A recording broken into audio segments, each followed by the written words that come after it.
Hello everyone, and peace of Christ to all of you. Please invite your friends, and time to do some shish kebab. Muslims always they try to prove us wrong, and the glory to the Lord. Each time they do so, they help us to expose Muhammad and his God. And today there's no different. Muslims make videos, they do their best, and I don't blame them. This is their best, and the reason their best is funny and stupid because they are following a stupid God. And today is no different example. A Muhammadan, he posed for us in the previous video I made yesterday the following comment. Check on this. This is the name of the person. For sure his name is not a check. I think his name is Jibril. Before after tax. Check on this. Okay. Let us expand what he is posting. I'm not sure if the text is clear for you. Is it clear? I hope so. Make argument with this. The Abrahamic religion are three. I mean, it's really stupid to say Abrahamic religion are three. If Abrahamic is a religion by itself, how it is a three? Either you are Abrahamic or you are not. You cannot be other thing. That is the first stupid comment. Christianity, and this is very stupid of you. You just said that Christianity is Abrahamic, but you Muslims, you say, where you get the word Christian from? We show you from the Bible, you say we don't agree with the Bible. The Quran calls us Nasara. So you stupid God, he called us wrong name. As you see, we are not Nasara, we are Christians. So you got your God busted again. Then you said Judaism. If I asked you where is the word Judaism coming from, the Quran says Yahud. Obviously the one who said that word, he have no idea what Yahud mean. Idiot. You know the idiot of the village? Yahud. This is what the Quran says. Okay, if we ask you where is Yahud coming from, everybody will laugh at you. We will go for that maybe later. Islam. Islam is Abrahamic. Why? And then he posed for me a video, and we will go for Islam is Abrahamic. Look what it says here. Judaism and Islam don't believe God born or begotten unlike you. Well, thank you very much for saying such a thing, because you just proved that your prophet Muhammad, which is Allah, is a fraud. Isn't it your God in the Quran says that the Jews believe that there's a guy, his name is Uzair, and he is the son of Allah? So you are saying the Jews don't believe in this, but your liar prophet, he said they do.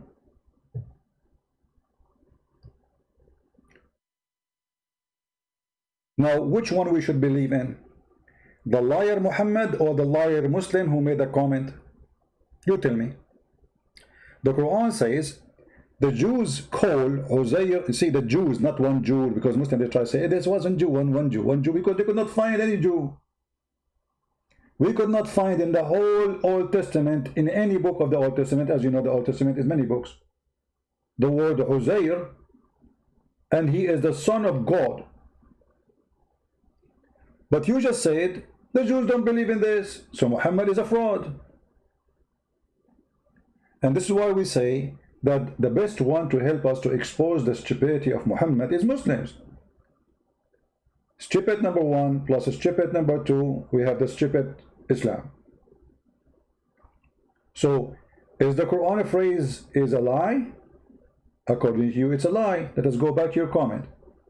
I'm sure we would love to delete it now, but I took a snapshot, by the way. I mean a screenshot. So if you delete it too late, I will put the screenshot. Don't even try. Judaism and Islam don't believe God is born or begotten, unlike you.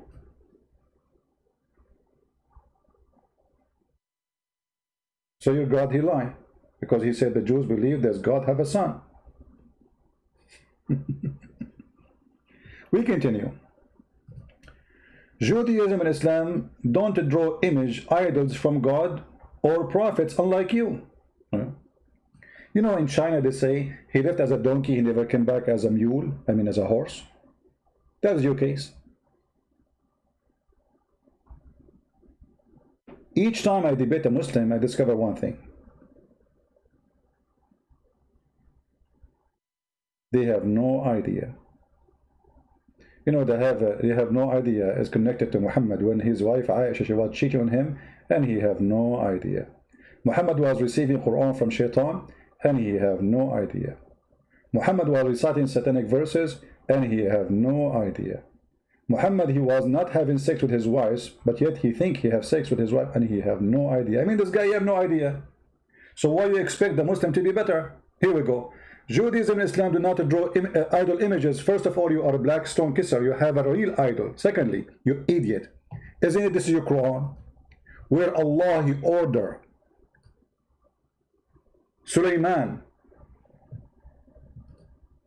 to make statues. Is that your book? Image, and look at the false translation, by the way. The word statue disappeared. If we change, but here they have images. If we change the translator, this is Yusuf Ali. Change the translator. Brother, in our religion, we Muslims wouldn't have images. Brother? Eh? What is this? Change the translation. The second guy, the word tamathil, you see the word tamathil in Arabic? It's gone in the translation. What tamathil? Tamathil in Arabic means statues. Let us change the translator until we find one of them is decent. Maybe one of them have a decency, not to corrupt his book and say as it is. Here we go. Finally, we find somebody have little decency. If we call Zakir Naik now and we say to him, hey Zakir Naik, is it true that the Christians, you know, have icons and brother sister, the Christian, they are not for Jesus. The Bible says don't make images. And what the Christians they do, they make icons. And that the proof that they are false. Hey, hold on, Zakir Naik. Isn't your Quran in chapter 34, verse number 13, it says that Allah, he gave a permission to David and he ordered the genie and even the shaitan to make for him a temple full of statues and images? Christian Prince, first of all, this is true. And I'm going to give you the hey, okay, I'm showing you the verse in the front of you. The translating you are reading is false. The two translators said that they would worship a statue and Brodemir and like you know, and you know, like Taco Bell. What? It's like a Taco Bell thing, you know, like food, you know, in the temple. What Taco Bell? Zakir Naik, read. It says statues, images. What Taco Bell? Christian, first of all, show me your face. Show me your face, I will answer you. Okay, Zakir Naik, what my face have to do with now? In the middle of in the ocean, you want me to show you my face now? You know, save yourself. You are going to be drowning soon. Don't you see that you have a big hole in the narratives? So the idiot, he says to us that in Islam we don't have such a thing. So what is this? Images and statues, and you Muslims don't have idols?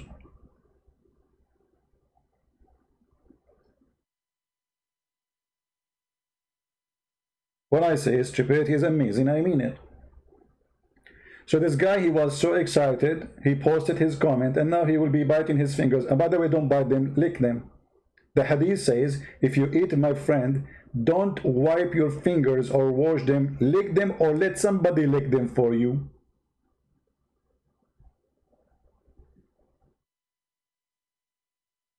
You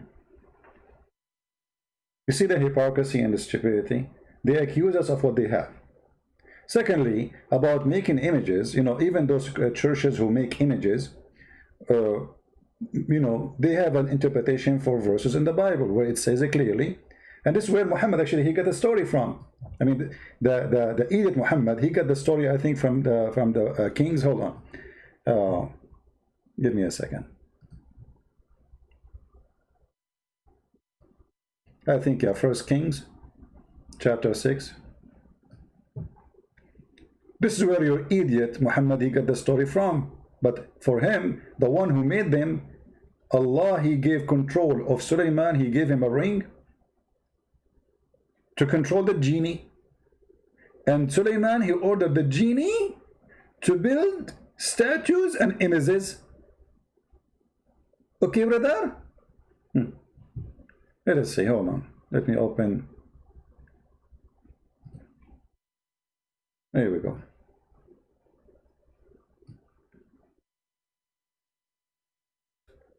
Let us go. Muhammad the thief, he have no idea what he is doing. He steal a bicycle. He think by putting some paint on it and he changed the name of it. He think we will not know that he is just a thief, an idiot.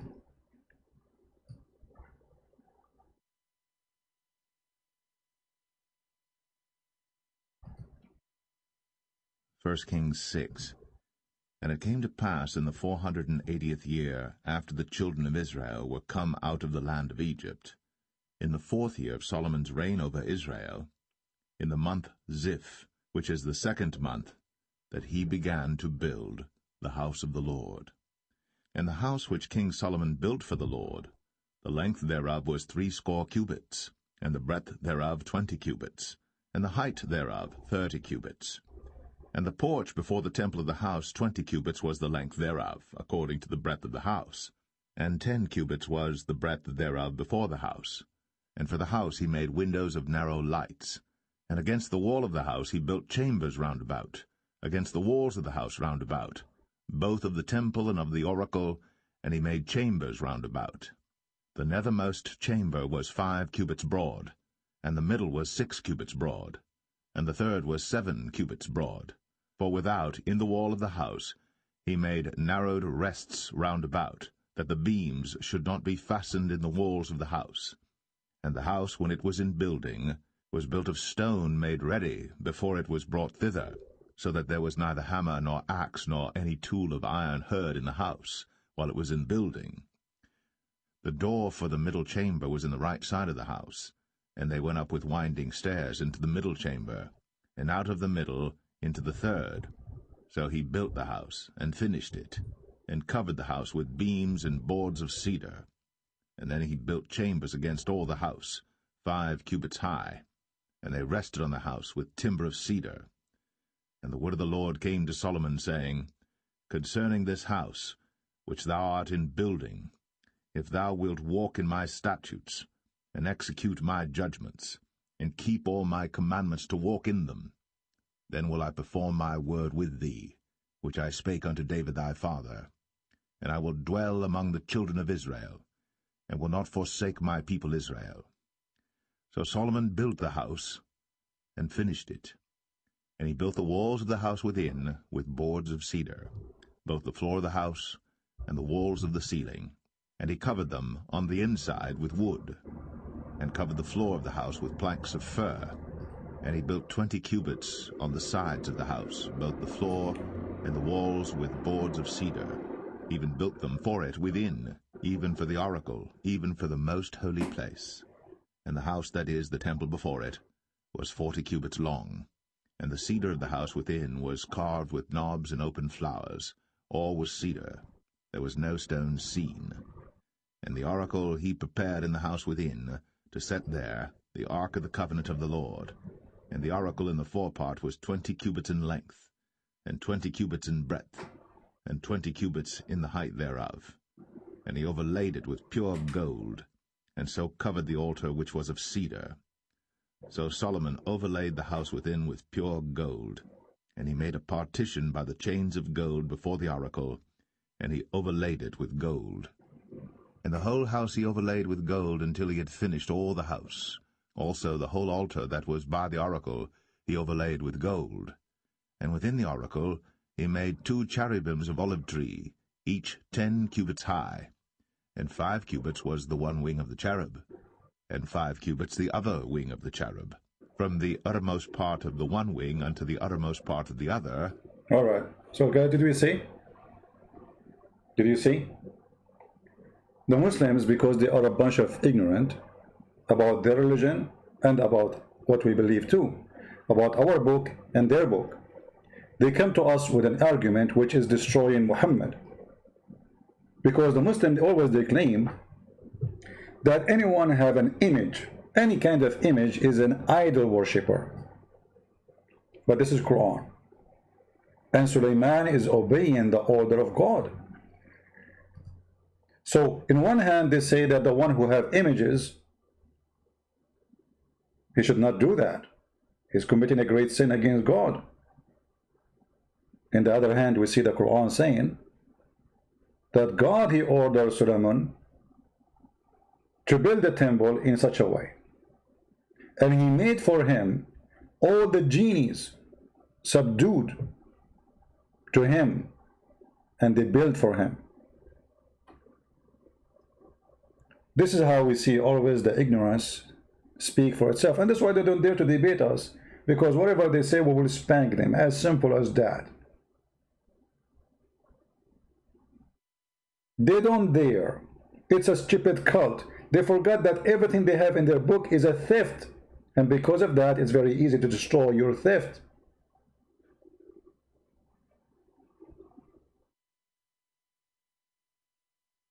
I'm not going to talk now about the flying carpet to Sulaiman, as you see here in the verse before it, which is something they stole from the rabbis, not from God.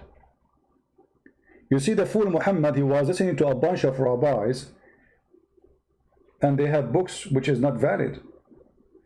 Stories, fabricated stories. They tell it to their kids.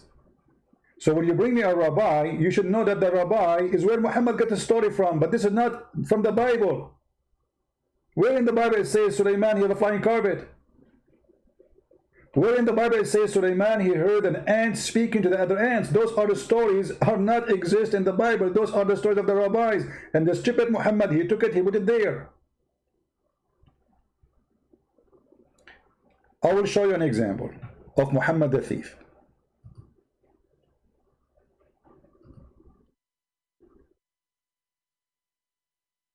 And how the rabbi, they have an impact on him.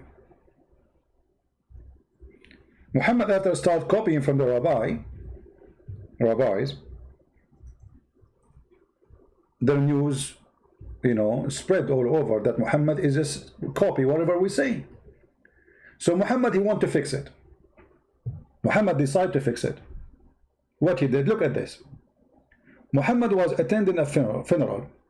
The messenger of Allah used to stand. Did you see the word used? Guys, focus with me. Do you see the word used? When we say used, what does that mean? It means he do it always this way, right? Used. Do you see the word used? Let me put more arrows for the Muslims, because they like arrows, You see Muslims? Used. He do it over and over and over. Until one day, in funeral time. This is how he prayed for funeral. Okay. How Muhammad learned how to pray in the funeral? Allah taught him, brother. Allah. Okay. Where Muhammad, he taught the Muslim the way to pray? From Allah, brother. From Allah. Allah is the one who taught him. All right. Wonderful. No problem. And then a Jewish guy, he walked by. A learned Jews. Do you know what learned Jews mean? A rabbi. Once passed by and he said, this is how we do it. What? This is how we do it. What Muhammad said? Listen carefully. Muhammad immediately, he said to the Muslim, sit down, act differently. Like, what the heck? I mean, this guy praying all the time, standing. Just because a rabbi, he walked by and he says, this is how we do it. Muhammad, he said, sit down, act differently, because we need to avoid getting busted.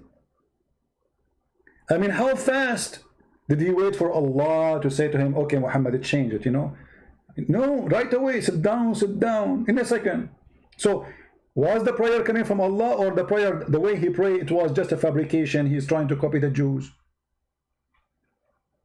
What if a Jew, he was walking by and Muhammad was doing poo-poo? And the Jew guy, he said, this is how we do it. What Muhammad will do? He will flip his bum up, and the poo-poo will come like a fountain on top of him. Just because he said, this is how we do it, he changed everything. Even the prayers, the Muslims agree that the one who told Muhammad to pray 5 times, it was by the help of Moses. Allah, he ordered Muhammad 50 times. Moshe, he met Muhammad when he was coming from heaven, and Moshe, he said to him, Habibi Muhammad, tell me what happened, Habibi. Muhammad, he said to him, I would sit with Allah, and he told me to pray 50 times. Moshe, the Jew, is smart. He said to him, Habibi Muhammad, are you stupid, Muhammad? 50 times, Muhammad. You won't have even time to go to the bathroom, Muhammad. Muhammad, go back to Allah, Muhammad, and ask him for discount. The Jewish people are very good in business. Discount right away. I mean, we're talking about God. If you don't believe me, I can show you that the hadith. It's a very authentic. And then Muhammad, he kept going backward, forward, and each time he talked to Moses, and Moses, go back, you idiot. You cannot do 40, you cannot do 35, you cannot do 30, you cannot do 25, you cannot do 20, you cannot do 16, you cannot do 15, you cannot do, until Allah agree at the end, okay, finally, five prayer. So even that was by the Jews.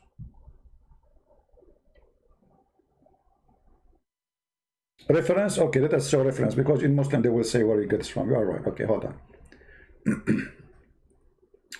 Give me a second.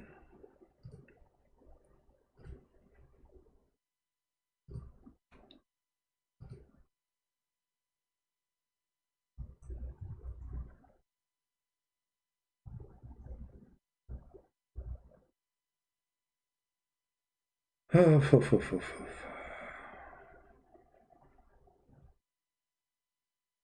we go.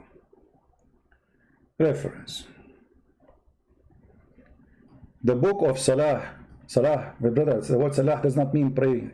Salah means blessing. You see the book of Salah. Chapter enjoying a Salah and difference reported. Okay, now here we go. And this is Sahih, just for reference. This is Sahih. They cannot say this will be. The Messenger of Allah said, Allah the Mighty Sublime enjoyed 50 prayer upon my ummah. How many? 50.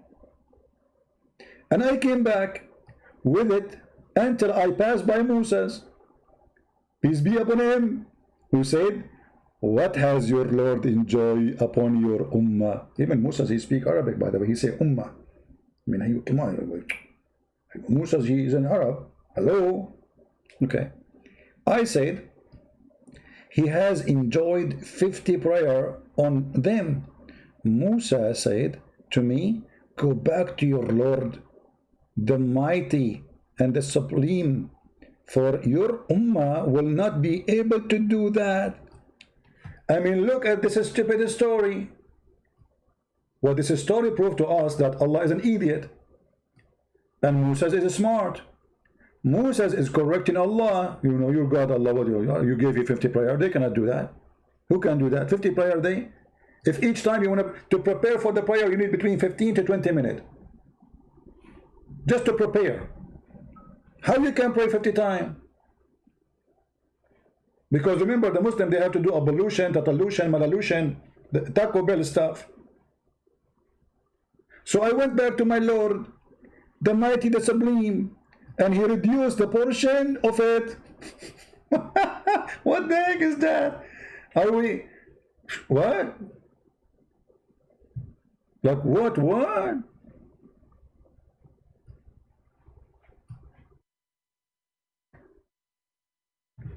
Then, brother, I came back to Moses. Look, he's going back to Moses because he need to get permission from the Jews. You see, you need to understand that Muhammad here trying to get the approval of the Jews, the rabbi. You see the story here, there's behind the story. It might look funny for you, stupid for you, we agree. But Muhammad have a target. He mentioned this story to tell them that I am approved by Moshe. Yes, brother. And I saw Moshe. And the Jews now, they will say, oh, Moshe, okay. Huh? So we have to agree with you. So Moshe said to him again, go back to your God, you idiot. Your ummah, they are not able to do that. So to make the story short, Muhammad, he go backward, forward, backward, forward, backward, forward, from 50 to 5.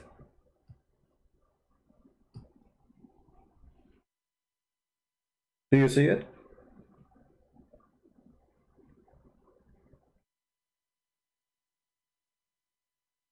Pick up your Skype. Are you a Muslim, Mr. One? The one who's saying his name is One. Are you a Muslim? If you are a Muslim, I will. I am not in my Skype yet.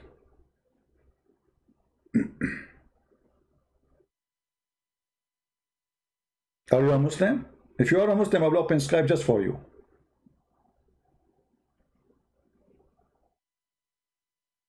Are you a Muslim?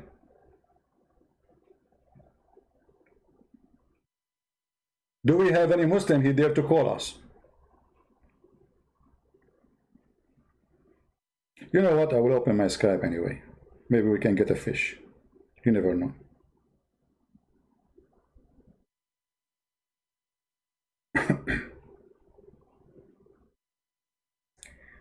Please, brothers and sisters, if you are praying like the Jews, please sit down, act differently.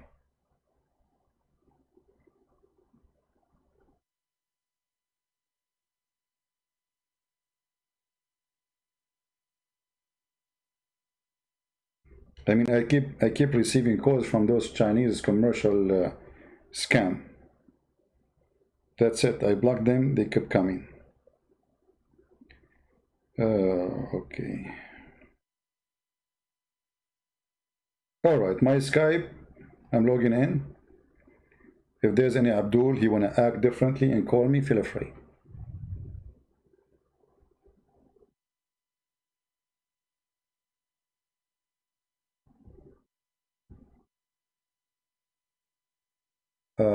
You did not say anything about the topic of video. In general, you fake Christian copy everything from the Old Testament. You see, very stupid of you, George, to say we copy everything from the Old Testament because we consider the Old Testament as it is our book. So you're a donkey. Don't call me if you are not a Muslim. Hello? Hello? No, we have somebody trying to call. Hold on.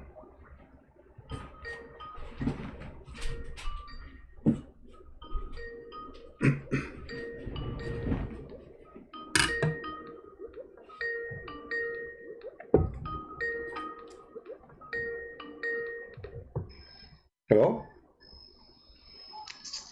Hello? Hello? Hello? Speak normally or I will hang up on you. Speak like an adult. I want to ask, why are you not debating Zakir Naik? Okay. It is a block. Anyone will act stupid, we will block you. All right. Only Muslims can call me. Anyone else will call me, I will block you. Is that clear? Any Muslim? So look at this guy. He is saying we copy from the Old Testament, but he forgot we accept the Old Testament as it is. So how we can copy, you idiot? How we can copy? Copy what? We have the book as it is. Not a single letter is missing. Dummy.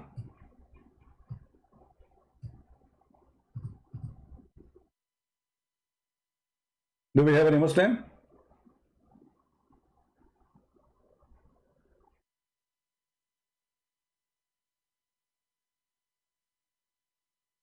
Only Muslim can call. Why I need to repeat myself? You see, the reason is we don't want to do what the Muslims do. Two Muslims start talking and start bashing Christianity. We don't do that. We want to give the Muslims the chance to answer. So when you call me, you are wasting a chance for somebody else. He's a Muslim. And then when the Muslim, they see that a Muslim cannot answer, then they will leave Islam. But if you call me, say Muhammad is bad, so what I would do with you? What exactly the purpose of this call?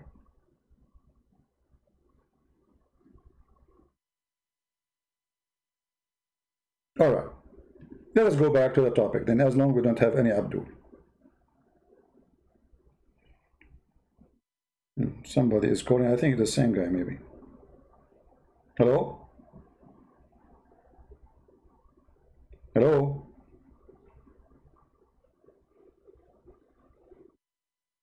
Hello? Okay, let me block you. Blocking time.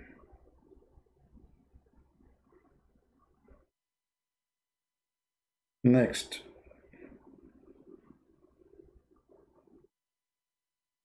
All right. Kids.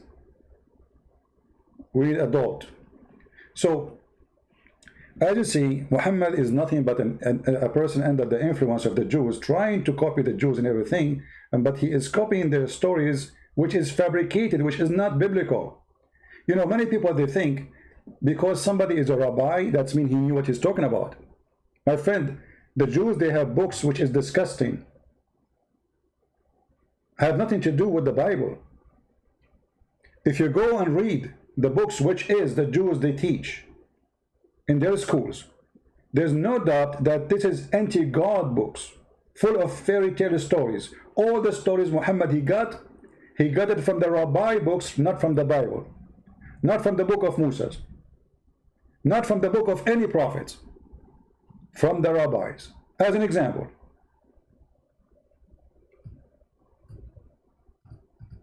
all of us, we heard Muslims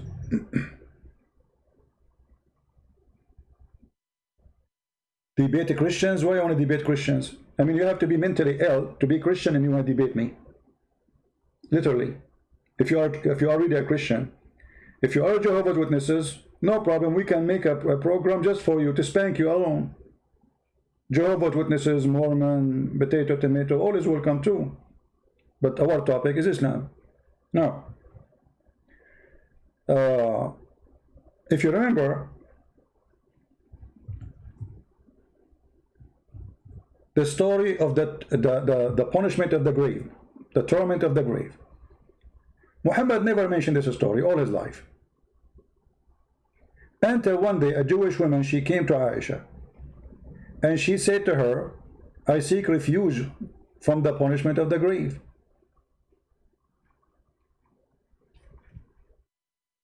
Another kid, I think, calling.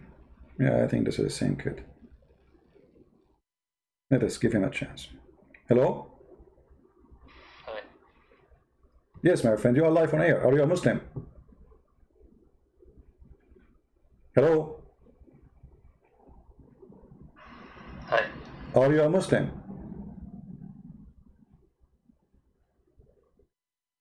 Okay, Mr. Hi. Mr. Hi. Block. Next. Hi. What is missing to say hi, Hitler? Hi. Alright. So we find the story of the punishment of the grave, a great example of Muhammad the thief copying from the Jews everything he have. And he did not even copy the good stories from the Jews. He copied fairy tale stories from the Jews. Let us find the hadith, which is very authentic, and put it for you on the screen.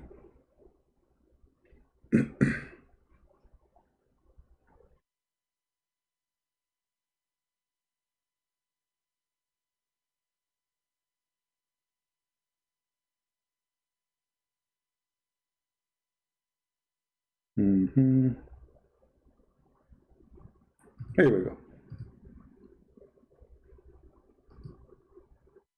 A Jewish woman enter into me. Who's talking? Aisha, the child wife of Muhammad.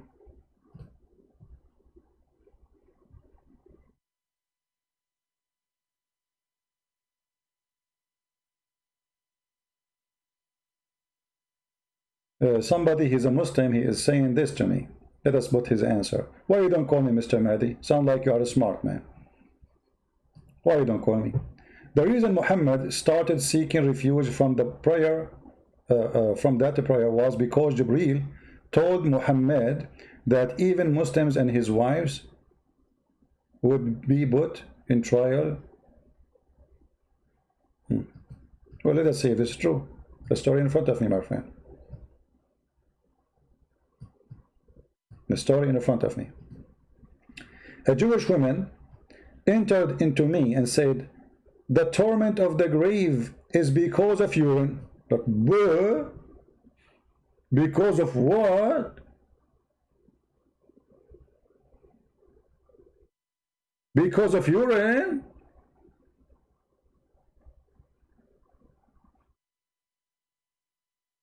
Ta-da-dun, ta-da-dun. Ta-da-dun, ta-da-dun. Christian Prince, I know the topic. And then talk about it because I'm eating. So what if you are eating? Don't you drink camel urine in the side of it? I mean, isn't this your favorite drink? beside the food. So what the problem? You drink it. Now it's disgusting. You eating, not eating, you have to answer me. How in the world that Allah will punish us because of urine? Get a breath. You're stupid. When urine touches you, Allah get upset. Okay, what is the connection between urine touching my feet and Allah? Because you get dirty. And if you get dirty, Allah don't like you. But my friend, the urine is inside you anyway, which means you are dirty anyway. Isn't the urine coming from inside you? What is the difference if it's touching you outside or touching you on inside? All of you inside, Zakir Naik, full of urine. Open your mouth. Open your mouth. Zakir, open your mouth. Zakir, open your... He will not open his mouth. See? I mean, look at this stupid thing. But isn't it the urine coming from inside you? So why Allah will torture you for having the urine touch your... this is what he learned from the Jews. He will torture you. It's not like saying, wash it, be clean. No, no, no. He will torture you. Where? In the grave. Where? In the grave. You are dead now and I will be tortured. I'm scared. I'm really scared. I am dead and I will be tortured. And by the way, as long as you mentioned to me the story that the Muslims don't have pictures, isn't it the same story? It says that the three angels will come to you and they'll ask you first question, who's your God? You say Allah. You are dead now in the grave, and then they will show you a picture of Prophet Muhammad. How you Muslim you say we don't have images? Even the angels of Allah, they come to you with images and they ask you, who is this guy? If you say this is Zakir Naik, they will hit you with the hammer. If you say this Prophet Muhammad, you are safe. Let us continue. So a Jewish woman entered into me, and said the torment of the grave is because of urine. I said, Aisha, look, Aisha is smart. I said, you are lying. What? You are lying. Aisha, she might be young, yes, but she is not stupid. I mean, this is stupid. This is literally stupid. And she said to her, no, the Jewish one, she said, no, it's true, it's true, it's true, it's true. It's true.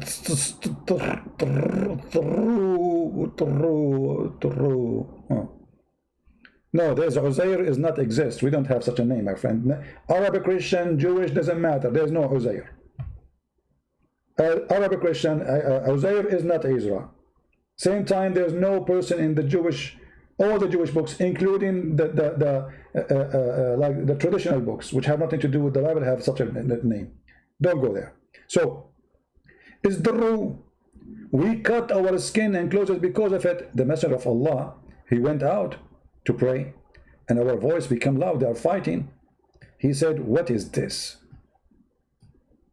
So I told him what she said, which means the Jewish woman, she said, look what Muhammad he said. Right away, because she's a Jewish, Muhammad have to agree. He said, she spoke the truth, and look with me carefully. What Muhammad said? She spoke the truth. And Aisha, she continues saying, after that day, he never offered any prayer, but he said in the following prayer, Rabba Jibreel wa Mikael wa Israfil. Adding mean here, so he start, and by the way, he's adding names which is not in his book. He is copying from the Jews, and later he added them to his book. Mikael wa Jibreel wa Israfil. Okay, what about them? Grant me refuge from the fire and from the torment of the grave. Muhammad never, before that day, he mentioned the torment of the grave. How we knew that? Aisha, she never heard it before. Who's Aisha? Aisha, she's a person who lived with Muhammad 24 hours a day. Muhammad never mentioned, I seek refuge from the torment of the grave. And this is why she was fighting with the Jewish women, because she never heard this before. And she told her, not only this is not true, she said, you are lying. Aisha never heard. The second Muhammad, he heard the Jews saying that, he occupied it, he took it, he put it for him. I think we have a Muslim trying to call. Let us see.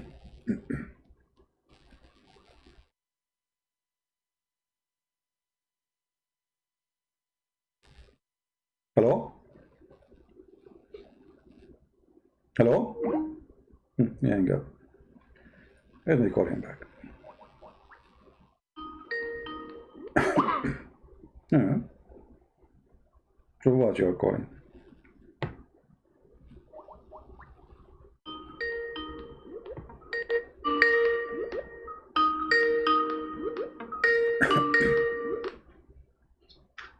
Hello?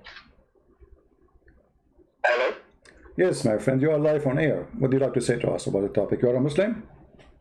Yes, I am, alhamdulillah. All right. What do you want to say to us? Go ahead. So, Yeah. First of all, you are more than welcome. And first of all, you have a question for me. What about what you are saying? So you have a question right away for me. You don't have an answer? I have a question for you. Can you tell me what what the situation in the grave is in the Christian theology? You will be dead. Sorry? What the situation in the grave, guys, is you will be dead. You will turn into. You will turn. I'm speaking about the Christian. Yes, in the Christian belief, we will be dead, and we will return to be a sand, the same as we created from dust to dust. So this is what you will be. You will be dead. Yeah, sure. Can you explain to me why the Old Testament prophets are in Abraham's bosom, which is actually in Sheol? Can you explain that? Well, you are jumping from topic to topic now. What do you want? No. That's actually very relevant, because if we look at the Bible, there's no mention regarding what's happening in the grave. So, can you enlighten us? No. You see. That's possible. Okay, you just said there's no mention what will happen in the grave because simply nothing will happen in the grave because you are dead. Secondly, why you are trying to avoid the question? Did your prophet he learn that? Did your prophet? Okay, hold on. No. Hold on. I'm curious too because God he promised us resurrection. So you are going to be resurrected. So you are dead. So when you are dead, I'm explaining. When you are dead, you are dead. And then you stay in your grave as a body, which means you will be dust. And then resurrection will happen, which means the spirit and the body will be resurrected. This is what resurrection means: reuniting to unit the body and the soul. Let me answer. What happened? That happened. We wait until judgment day. Isn't it your prophet? He says, "I will be the first one to be resurrected." So, if you are dead, are you in the grave? Are you in the grave? Are you dead or alive? I'm curious. I'm curious too. There's no mention what's happening. Yes, because nothing will happen. Because nothing will happen. How many times? How many times? Explain to me why the Old Testament prophets are in Abraham's bosom, which is in Sheol, and Sheol is the Hades. Can you tell me about that? I don't understand what you are. I don't understand what you are saying. I don't understand what you are saying. Can you quote for me? Can you quote for me the verse you are talking about so we can see what we are talking about? What the verse you are talking about and what it's saying? I'm speaking about Abraham's bosom. Doesn't matter. Can you tell me what you are quoting? If you want to say it, if you come to me, I show you a hadith, I show you a verse, I show you Quran, I show you from your books. If you want to have something for me, show it to me. There's anywhere in the Bible speaking about the punishment of the grave. If you can show me that, you are my hero. Go ahead. I'm speaking about Abraham's bosom. Doesn't matter. This is a question. This is the question. I'm speaking about Abraham's bosom. My friend, don't fool yourself. I'm asking you a challenge. Can you find me one phrase in the Bible speaking about people will be tortured in the grave? Can you show me that? Okay, let me find it. Until you find it, why your prophet he never mentioned the grave prayer until the Jewish woman she came?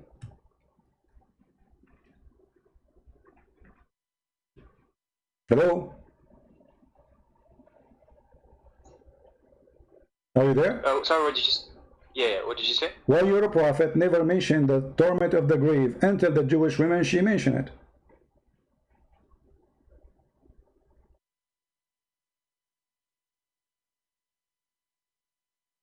You're speaking about the hadith, right, which is on your screen, right? Yeah, it's Sahih hadith, isn't it? You see. Can you zoom out? Yeah, here we go. I will show you the whole hadith, no problem.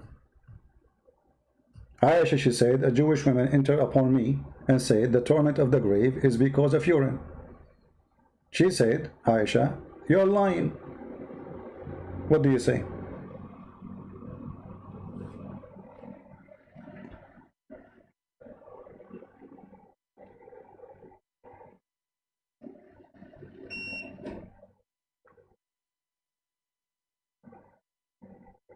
What happened? Let me Can someone send the link of that specific hadith?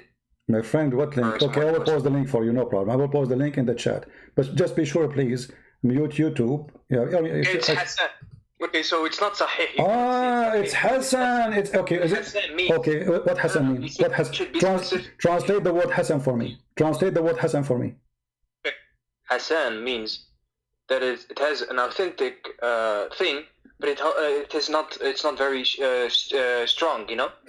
Guys, it's authentic thing. It's authentic thing. It's authentic thing. So is it authentic or not?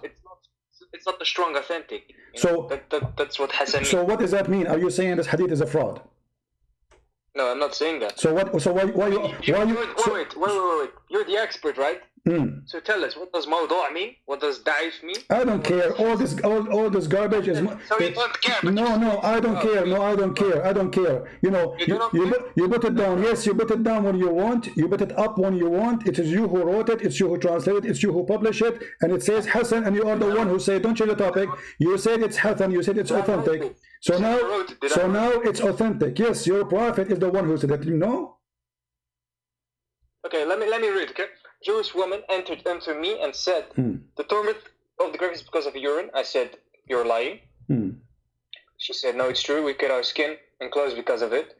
The Messenger of Allah, sallallahu alayhi wasallam, went out to pray and our voices became loud. He said, what is this? So I told him what she had said. He said, she spoke the truth. After that day, he never offered any prayer, but he said, following the prayer, Rabbi Jibril Mikail wa Israfil, aiding min harri nar wa adhabil qabr. Lord of Jibril, Mikhail, and Israfil, grant me the refuge from the heat of the fire and the torment of the grave. Okay. Okay. So what's your problem? What's the issue with the hadith? How come you did not answer? I mean, how many times to repeat the question? Why Muhammad never mentioned this until a Jewish woman she came to Aisha? Let me see. Okay, so you know that some things are taken, from the people of the book, right? Like you take things from the Old Testament, right? Okay, show me where that we can find the Old Testament. We go back to zero now. You see, Muhammad is a liar because if this is from the Old Testament, show it to me. Something make a liar. Okay, well, show it to me then. You see, a Jewish woman, she said that just because she said that Muhammad did not even know how to read the Old Testament. So where it says that in the Old Testament that there's an angel will come to you, my friend, where in the Old Testament it says there's three angels will come to you and they will beat you with the hammer and they will ask you three questions. Who is your God? You say Allah. What is your religion? You say Islam. And then they will show you a picture of Muhammad and they will say, if you don't know him, they will hit you with the hammer. Each time you give a wrong answer, they will hit you with the hammer. Where Muhammad he got the story from? That is the Old Testament.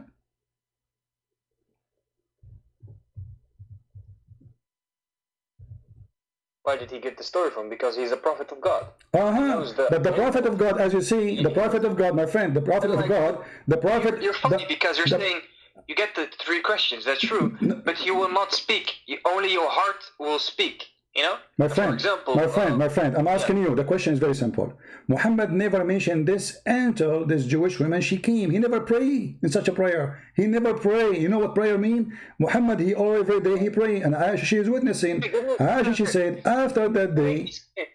Listen, make these claims, so the burden of proof is on you. So provide them, and I will give you an answer. It's in front of you. In front of you, it says, after the Jewish women, he starts saying that. Guys... Already... give you my answer. I said some things were taken. Of course, yeah, no problem, because of the Jews back then. So my question back to you is, you said he's a liar and this and that. So the burden of proof is upon you. Provide them and we'll give him you are saying to me, find something does not exist in my book. Do you see how silly you are? It's like saying to me, did you see the did you see the dinosaur? Did you see the dinosaur? I say I never saw a dinosaur. Says you have to prove that you never saw a dinosaur. Listen. Why Muhammad never pray? Why about the Lazarus bit, you have to answer. You have to answer. Why Muhammad he never mentioned this prayer as long as it's so important? Because after that day, every single prayer Muhammad he mentioned the punishment of the grave. So how come it was not important, never mentioned, never prayed before until the Jewish woman she came? I don't get your question. What's your? Can you be more specific? As long he is praying every time now, after the Jewish woman, she mentioned this story about punishment of the grave. Every time he pray, he say, I seek refuge from Allah, throat made from the grave. Okay, how come he never mentioned this prayer? He wasn't afraid of the grave before? He never heard about it before? If he heard about it, if he knew about it, how come he never made this prayer before? The prayer for the grave? What? Yeah. What kind of prayer? What are you speaking about, man? I don't get your question. Guys, he did not get my question. Muhammad, he started praying. The hadith says, after that, read with me carefully, after that, he never offered any prayer, but he said the following prayer. Okay, after that, so all those years Muhammad is a prophet. How come not a single time he offers such a prayer, seeking refuge from the punishment of the grave, but now every prayer he mentioned it? What happened?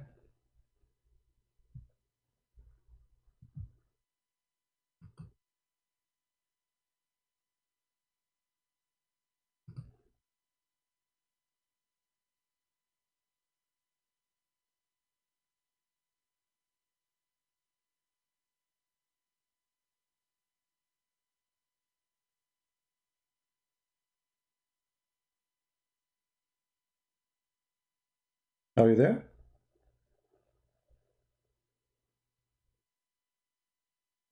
Do you need to call a friend?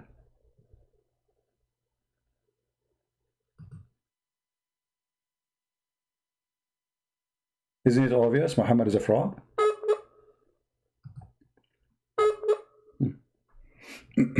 Bad connection, maybe.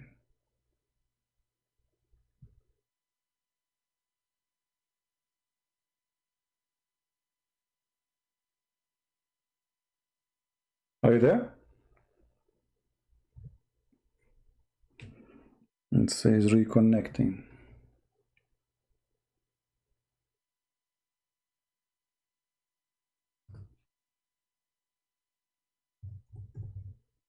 He want me to prove something doesn't exist. You believe it?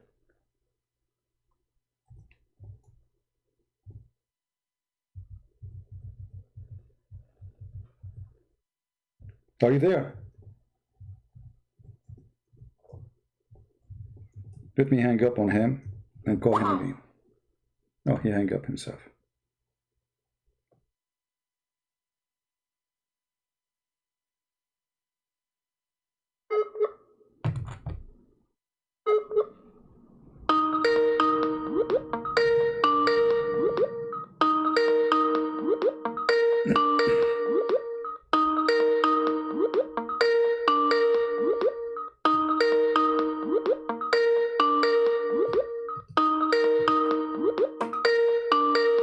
Do you think he will answer?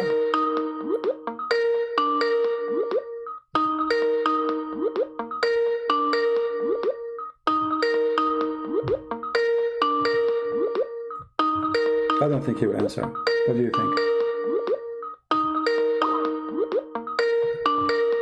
Now you see, he have a connection, obviously, and he's not going to answer. Very embarrassing.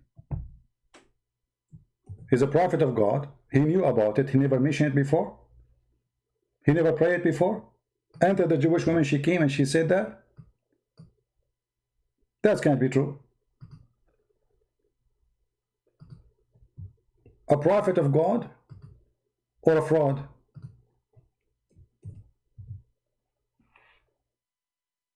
Let me call him one more time.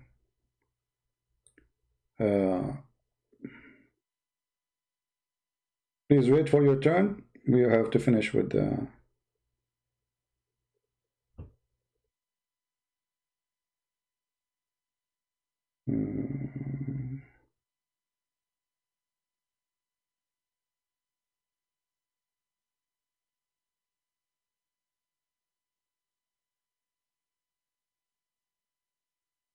Okay. What happened? Let us call him again.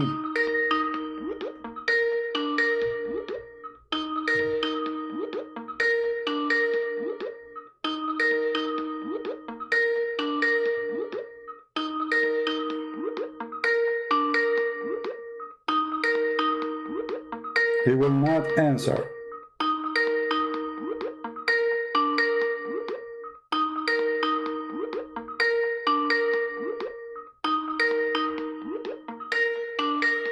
Very embarrassing. He's online. That's why it's ringing.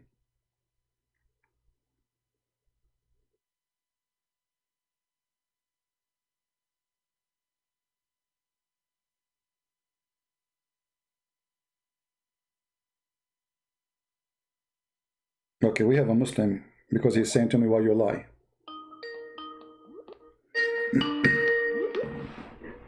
Hello? Yes, Mr. Muslim, how are you? You are a Muslim, right? Yeah, I have, why you lie about Prophet Muhammad? Like which one? Which one? Which lie? Because there's many lies. Like this one. Which one? Like this about the punishment of the grave. Okay, you said I'm lying. How I'm lying? Prove me wrong. Go ahead. Yeah, because you do not show the other narrations which say Jibril came to Muhammad after the Jewish woman came, and Jibril said to Muhammad that even the Muslims and the wives of Muhammad will be put to trial in the grave. So guys, Jibril, listen. Jibril, he came to Muhammad after the Jewish women. The news came to the Jewish women before Muhammad. He is the prophet. And Jibril, he came after the Jewish women. Okay, hold on. Listen. Everybody heard you saying that. Hold on. You just said. Everybody heard you. Let me finish. Okay, start from the beginning, please. This why. No. I want you to start from the beginning. Start from the beginning about I lie. Go ahead and repeat the same thing you said. This is why no Muslim scholar wants to debate you. You interrupt. So what? Interrupt? You can interrupt me too. It's a crossfire debate, my friend. I'm not hanging up on you. Yeah. So what? Okay, wait. Yeah. So what? So the full story is a Jewish woman came to Aisha and said Aisha would be put to trial in the grave. So Aisha said, "You're lying." So Muhammad entered, and the Jewish woman said, "You will be put to trial in the grave." And Muhammad said to her, "It is you who will be put to trial in the grave, not us." So later, a few days later, Jibril came to Muhammad and said, even the wives and Aisha and Muslims will be put to trial in the grave. He didn't know that, so he became scared. So a couple of days later, at Sunday, he went with the Muslims at a rite, and he ordered all the Muslims to start seeking refuge from their prayer. Okay. That's it. I like what you said. Did you say a few days after Jibril came to him? Yeah. Okay, guys, did he say, be my witness, few days after Jibril came to him? But look at the hadith, what it's saying. The hadith says, immediately Muhammad said, this is true. No, but this is not full narration. There's other narrations. No, this is for narration. Here we go. What do you want? You see that? What? Oh my God, why you lie? What do you mean you lie? It says in front of you that Aisha and the woman, they are fighting in the yard. Muhammad, he came out. He said to her right away, this is true. This is not a few days after. He heard their voices. He said, what's happening? Read it. Go ahead. No. I have the full hadith. The hadith says, another hadith says, Jibril came to Muhammad after... No problem. Wait. But this is mean that Muhammad is a fraud, because here he says he agreed with the Jewish woman right away. Wait. Okay, let me ask you. Maybe you can save your prophet. You can save your prophet here. Your friend. He said this hadith is Hassan. Is Hassan is good, or maybe it's a fraud? I know. It's Hassan means it's a fine hadith. It's a fine hadith. So is it accepted? Is it good? Yeah. Okay, as long as it's good. So what's the problem now? Because Muhammad said after Jibril came to him that he ordered the Muslims to start. Exactly. So which one of them is true? A few days after came, or right away Muhammad, he said the answer, this is true. Did he say right away this is true, or a few days after? Both. How do you come both? How Muhammad, he say, if Jibril, he came to him few days after this incident happened, how Muhammad, he say right away this is true? How he confirm it?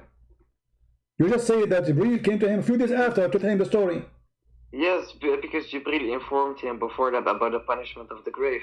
Okay, guys, this is the question. If Jibril informed him before, so why you say a few days after Jibril came to him and told him the story about the punishment of the grave? Secondly, if Jibril came before, okay, hold on. As long Jibril came before, why Muhammad never prayed this prayer before? Why he never prayed? Muhammad because Muhammad didn't know that even the Muslims would be put to trial in the grave, and he became terrified. My friend, but right away he starts saying, read carefully, right away. It's in front of you. I like your love, by the way. You're a joker. So the second you see the Muslim laughing this way, it means there's a lot of pain. It's okay, he's doing delivery. So did he say immediately? Aisha, she said, after that day, not a few days after that day, we never saw Muhammad praying except saying this. But in another hadith it says after Jibril came to him, he said after the day he never offered. Give me the hadith. Give me the hadith. Wait, I can't wait. Let me try to find. Copy the hadith in Arabic. Post a few words from it, not all of it, maybe because YouTube will not allow you. Post some of the few words in Arabic. Do you speak Arabic? Yes. Okay, wonderful. I'ma go search hadith. I'ma call you back. Why? Okay, okay. You can search it and keep talking to me. I don't want to lose you. Wait. You are priceless. You are a scholar, right? You are priceless. No, I'm not. Wait. I'm not a scholar. You are a scholar. I'm not a scholar. How I can be a scholar? I have to be illiterate, who do not know how to write, how to read. I have to read the word siraj, siraj. You know, I have to skip the word moon. As Mimi Hijab was reading the Quran, he corrupted the Quran. He took the whole word moon, and he said siraj, whatever. No, I am not a scholar. You are a scholar. No, but why do I need to show you hadith if you're a scholar and you know about? Well, no, I know. I will learn from you. You are the one who mentioned the hadith. I want the hadith from you. But you are a scholar. So what? Okay, wait. I'm gonna find hadith. I'm gonna call you back. Oh, okay. No, you don't call me back. No. You can talk to me. Enter your search. Use Google. Search Prophet Google. Hello.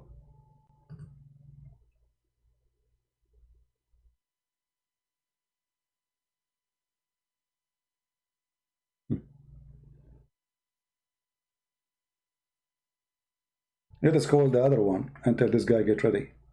We have 2 fish. Until now both are smoked.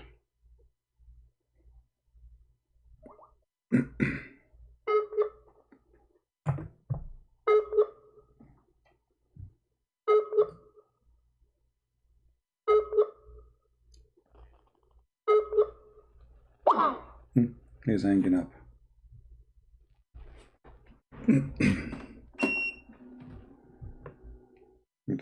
He's going now. Hello? Hello? Yes, what's your name so I know what to call you? I called you earlier. Yeah, I know. But what's your name, my friend, so I can call you by your name, if you don't mind? My name is One. Your name is One? What does that mean? Your name is One, so your dad, he call you One? No. My name is One. Okay, but your name. One, or is that too difficult for you? No, okay. What? No, I cannot. It's very hard for me because I don't speak Arabic. So. But I'm back. Okay. So what do you want to say to us? Go ahead. Yeah. So I found the evidence that actually the rabbis also believe that there is a punishment in the grave. Thank you very much, guys. The rabbi, guys, did you hear it? The rabbis. Again, the rabbis. This is not from the Bible. Listen, no. You wanted proof because this woman, Jewish woman, right, was a Jew, right? Right. Or was she not a Jew? Yeah. Tell me. She's she a was a Jew, right? Okay. Yeah. So you want proof, right? Okay. I will read what I found. Okay. I know what you find. This is not from the Old Testament, my friend. What? This is from the Talmud, which is... Thank you very much. The rabbi, the book of the devil, the Talmud. They believe that a spirit will be tortured. First of all, even their, hold on. Let me tell you before you read. Let me tell you before you read it what it says. Hold on. Let me show you. Do you deny the church fathers? No, listen. None of the church fathers they say that. Don't stop lying. Stop lying. Now I'm asking you. Do you Muslim approve the Talmud? Do you Muslim approve the Talmud? The existence or taken from the church fathers. So my question back to you is: do you take from the church fathers? Let us go with the Talmud first. Do you approve the Talmud? And then we'll go to the church father. Do you take from the church fathers? We will take, no problem. But I'm asking you now. Do you accept the Talmud? No. You. Do you accept? Do you accept? Do you accept the Talmud? No. Do you accept the Talmud? Yes or no? So you admitted that your prophet is stealing from the Talmud, the book of the devil. I'm not saying that. I'm not saying that he was taking, learning from the Jewish woman. So why you are quoting for me? Why you are quoting for me? Why you are quoting for me? Actually, also the Prophet. Listen. You know? So you agree with me? So Christians are not doing. You are literally, denying or not taking from the Old Testament anymore. My question back to you is: do you take from the Church Fathers? Yes or no? Sure, we take. Go ahead. Show me. Show me. Okay, show me. No, show me, guys. You want to show me from the Church Father where it says that 2 angels will come to you in the grave and they will hit you with the hammer. Go ahead. He does not take Go ahead. from the Church Fathers. Go ahead. Show me. Go ahead. Hello. Okay. Yeah, no problem. I'm back. Okay. Okay. The punishment of Qura. Once a Bedouin came to Rabbah Bar Hannah and offered to show him where Korah and his followers. What is it? What Rabbah? What are you reading? What are you reading? I'm reading part of the Talmud. Just stupid idiot. He said the Church Father. The Talmud is the Church Father, you donkey. The Talmud is the Church Father. Okay. Okay, I'm asking you. So you are saying now that agreeing that your prophet is taken from the Talmud, correct? According to the hadith you provided. Yes. Tell me, what can you take from the hadith? I'm asking you. Right? I'm taking from the hadith that Muhammad, he learned that from the Jews. This is my point. Muhammad is a thief. He learned that from the Jews. But this is not approved. Even in Judaism, not every Jew agree with the Talmud. The Talmud is a book of rabbis. It's the same as, right now I can make a book. Anyone who is a rabbi, he write in it. So I'm asking you now. I'm asking you. Is the Talmud is a book of God in Islam? Again, I'm rephrasing. You told me get proof from Judaism, and here's proof. But you are proving my point. You are proving my point. My point was that Muhammad, he stole that from the rabbis, from the Jews. He is a thief and he is a stupid because he stole something stupid from them. Crazy, man. Like, seriously, that's why, listen, guys, the audience of this guy, that's why scholars do not want to debate this guy, because he's very rude and a big liar and a deceptive one. Okay, hold on. Why I'm rude? Why I'm rude and why I'm deceiving? Isn't it you who called me? Isn't it you who quote from me the Talmud? Isn't it you who quote the Talmud? Okay, I'm asking you. Do Muhammad approve the Talmud? Listen. Listen. You are a potato. You are going to hang up or whatever. Okay, then answer. Then answer. Yes. You believe 3 in 1. Then be a man. Don't change the topic. Don't change the topic, you coward. Which means you're part of the polytheists, yeah? Don't change the topic. Don't change the topic. Do you approve the Talmud? Do Muhammad approve the Talmud?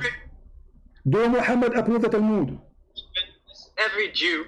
I'm asking you, do Muhammad approve the Talmud? Do Muhammad approve the Talmud? Why you don't want to answer? Because no, he don't. So why he copy from the Talmud? Catholic, you're a heretic. So imagine. Let us see who's a heretic.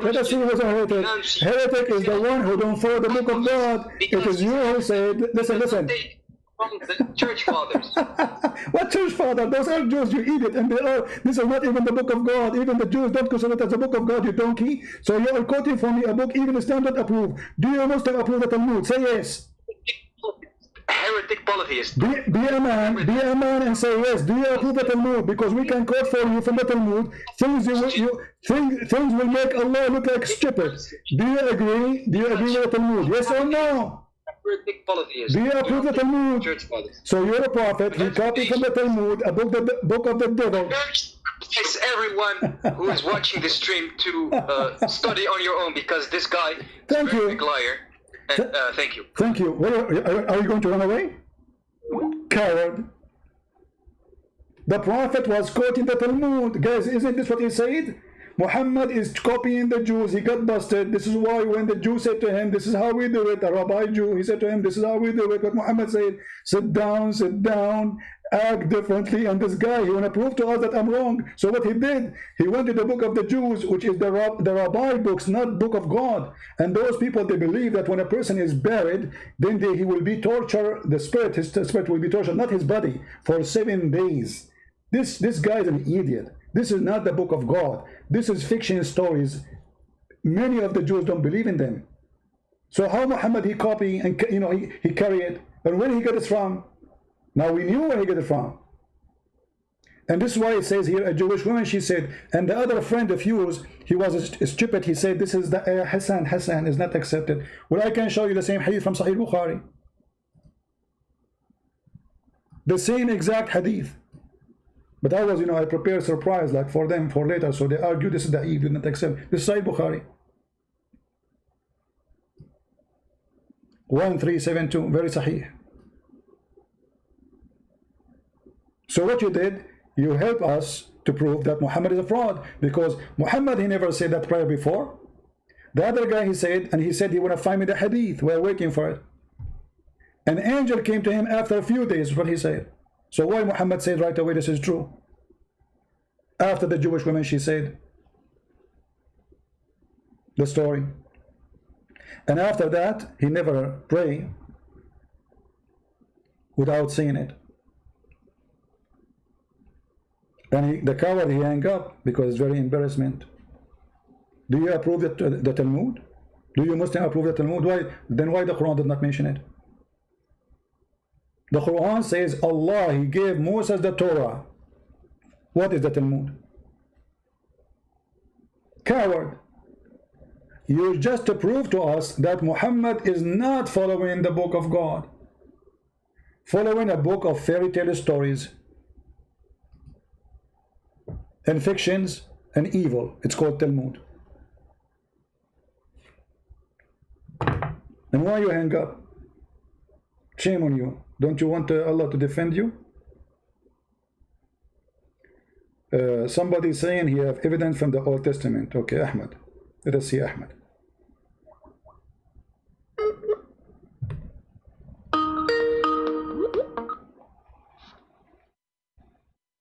Yes, Mr. Ahmed, go ahead.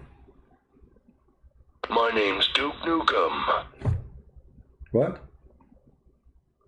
This is a recording? My name's Duke Nukem. Okay, get lost.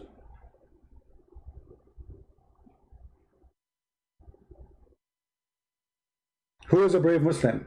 He can explain to us how Muhammad is the biggest thief in history.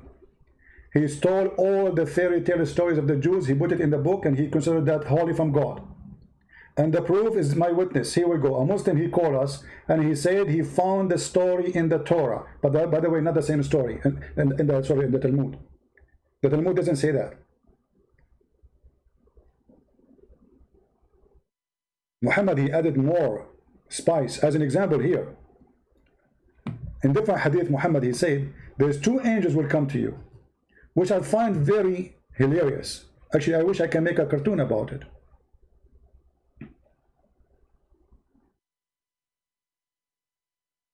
Here we go. So when a person he die, the angel of death will come. Guys, can you read the text? Actually, I challenge any Muslim to read this hadith for me and to tell me how in the world this became part of Islam. And how in the world you Muslim believe in such a garbage. That you are dead and now an angel of death will come to you. Look at this. Then the angel of death comes and sits on his head and says, good soul, come out for forgiveness and accept from God.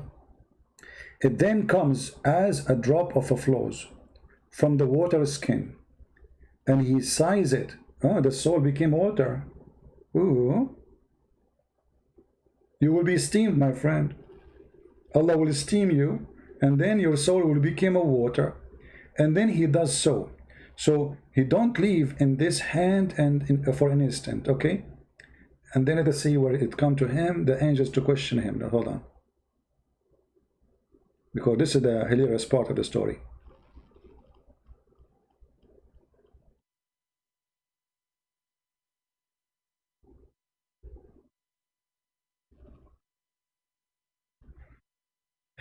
Let me be sure that this is the exact hadith I'm looking for.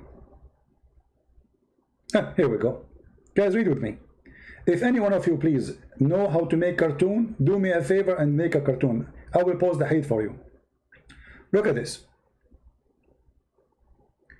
The angels will come to him. Two angels. You are dead. You are dead. Your soul will be restored to you in the grave, but you are dead. Two angels will come to him and make him sit. I will sit. They will sit, and they will say to him, "Who is your Lord?" He will reply, "Allah's, Allah's." Allah name became Allah's. What? The Muslims, what is that? Allah's, Allah's. I do not know. Like what? He don't know. And they will ask him the second question. What is your religion? He replies, Allah's, Allah's. I do not know. They ask, who is this man who was sent among you? He will reply, between Muhammad, they will show him a picture of Muhammad. He will say, Allah's, Allah's, I do not know.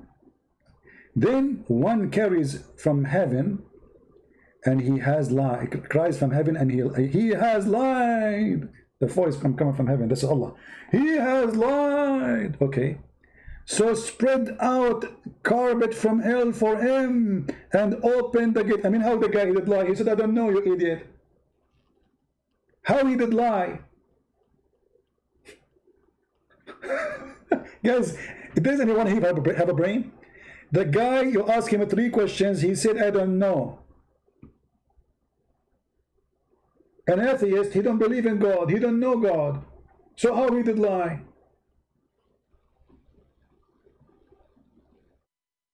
He never saw Muhammad, how he did lie?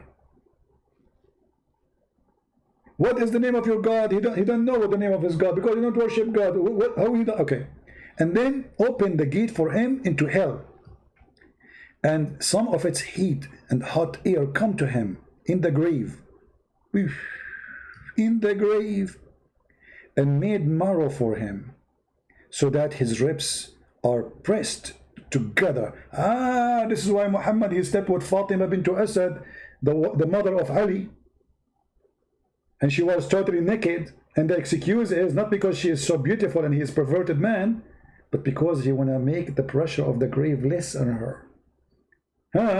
So if Muhammad sleep with a woman, the grave will not press her. She became a believer now after death.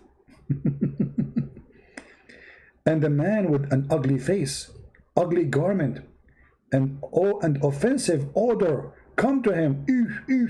Offensive odor. He ate garlic. Let us see. We have somebody is calling. Hello? Hello? Yes. Yeah, I sent you a hadith. Mute you too, my friend. Pause the hadith in the chat, not in Skype, if you don't mind. But I sent a reference of Sahih Muslim. Okay, Sahih Muslim. It says Sahih Muslim 584. Hold on, give me a second.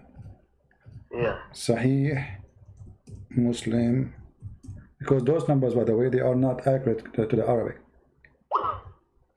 Sahih Muslim 584. Okay, let's see. So all the same hadith are the same hadith, like the numbers you are giving me. This is one hadith, right? Yeah. Okay, I will put it for you in the screen, and I want you to read it for us. Is that okay? Let me see. Yeah, let me wait for you. Give me a second. And now you cannot deny the hadith, right? Because this is your choice. You went to look for it and etc. Okay, here we go.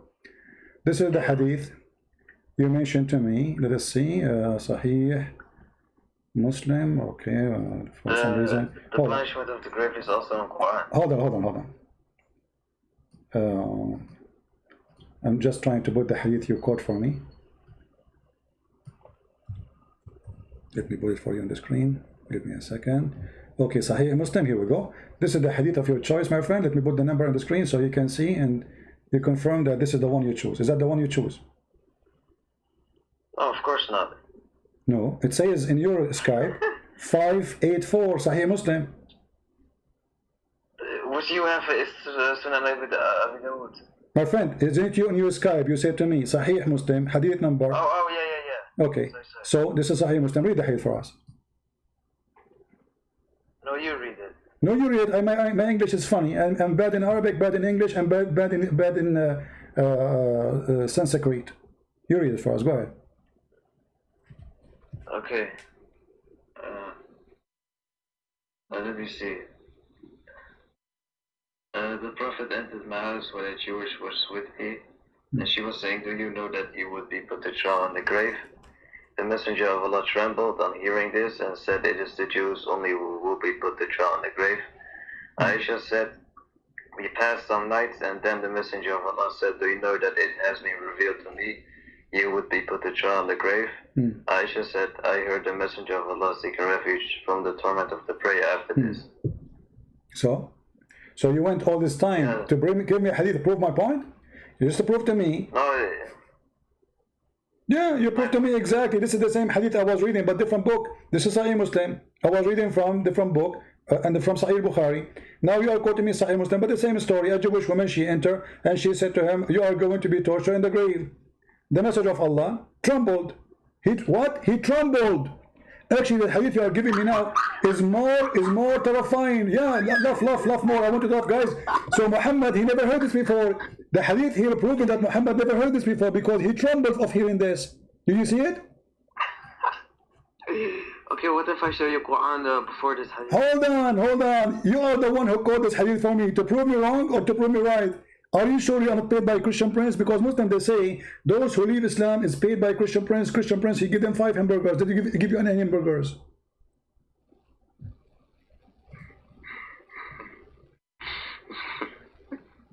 Did I give you any hamburgers? Be honest with me. There's a guy, his name is Muslim Programmer. The Muslim accused him that I gave him a new shoe and that's why he left Islam. This is the reason. Did I give you any new shoe? No. Okay, so why you are quoting for me a hadith to prove me even better? Thank you for reminding me about this hadith. Okay, so now what we have, Muhammad never heard before, and the proof in front of you, he trampled upon hearing this. He never heard before. No, he trembled at the Jewish statement. Yes, and because he asked her, he said, is it only the Jews would be to put in trial? He's not sure. He said the Jews would only be put to trial in the grave. Huh? He said only the Jews would be... No, he's asking a question. He's asking a question. It is only the Jews who will be put in trial, right? And then Aisha, she said, we pass some... Okay, hold on. You are saying now, Muhammad, he's saying only the Jews will put in the trial? Are you saying that? Yeah. Okay, so why Muhammad is fearing the punishment of the grave? It's only the Jews. Yeah. What? Yeah. If only the Jews are going to be, first of all, why he trembled for this? Secondly, why he said, if you are saying to me that he meant here that only the Jews will go and be put into trial in the grave. So why he is seeking refuge from Allah in the grave? He's not a Jew, is he? I can't follow you, my friend. What? What's wrong with you? It's you who said that to me. What's wrong with it's you? only the Jews who will put into trial. Isn't this what you are saying? No. Why you lie about the Prophet Muhammad? Why? What do you mean lying? It's you. This is your hadith. It says here and said No. it is the Jews only would put into the trial Aisha said, okay, so why Muhammad is asking Allah refuge from the grave, the punishment of the grave is only Jews they will put in trial? Because Jibreel said to him that even the Muslims would be put to trial in the grave. Thank you very much, guys. Thank you very much. So Jibreel, he said to him later that the Jews, not only the Jews, even you, correct? Yeah. Okay, where's the hadith about Jibreel? He told him that. What? Where's the hadith? You went to bring me the hadith so we can laugh more. Muhammad ordered the Muslims to... No, where is Jibreel? Where is Jibreel? Later he told him. Where's the hadith about Jibreel? Later told him. It says that. It has been revealed to me. Where? Okay, hold on. You are helping me. Oh, guys, do you see what it says here? Do you know that it has been revealed to me? But he just said that only the Jews will be put into trial. It was revealed to me. Yeah, it has been revealed that even Okay, if it's revealed to him, that means Jibreel, he did not tell him that. Jibreel, he told him only the Jews. No. What no? Jibreel told Muhammad about the punishment of the grave. No, hold on. This is in the same second, the same moment, the same time. The same time. No, it is. Hold on. Let Let us read the story. Okay, read with me. The Prophet entered my house. So he what? Entered the house. A Jewish woman was there. So this is happening in that moment. The Jewish woman is still there. Do you know, the Jewish woman, she said, do you know that you would be... It says we passed some nights, and then... Hold on. No. What passed some night? Let's read together. He entered into my house, and the Jews was with me, and was saying, do you know that you would be into trial in the grave? The messenger of Allah trembled of hearing this, and said, it is the Jew only who would be in the trial. Aisha, she said, let's continue. And we passed some nights, and then the messenger of Allah said, do you know it had been revealed to me? Let us compare. This is the hadith. It says, he said right away, it is true. Do you see it? Yeah, that's because okay, which one is true? said to him before. Hold on. No, you are the one who gave me hadith, and you are the one who reminded. It says, few nights pass. Is it you who laughed and said, few nights pass? Did you laugh when you said a few nights pass? So how a few nights pass, and now he says, no, it's true. Okay, Muhammad is a human being. Whatever he says, I'm not saying he's a camel. Who cares if he's a... we know he's not a camel. And this is the question. Does it say he said it's true right away? And the hadith you gave me, it says only the Jews. Well, he's a human being. So are you saying he was are you saying he was lying when he said it's true without knowledge?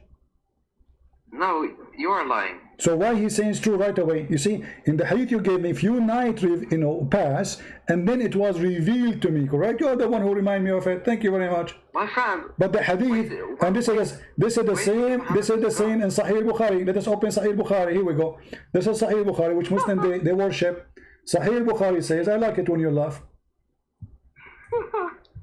It's like a hooker house. Go ahead. Here we go. Is that a Sahih Bukhari? Read carefully. A Jewish Aisha, she said, a Jewish come to her and mentioned the punishment of the grave, saying to her, may Allah protect you from the punishment of the grave. Aisha then asked Allah Messenger about the punishment of the grave. He said, yes, there is a punishment in the grave.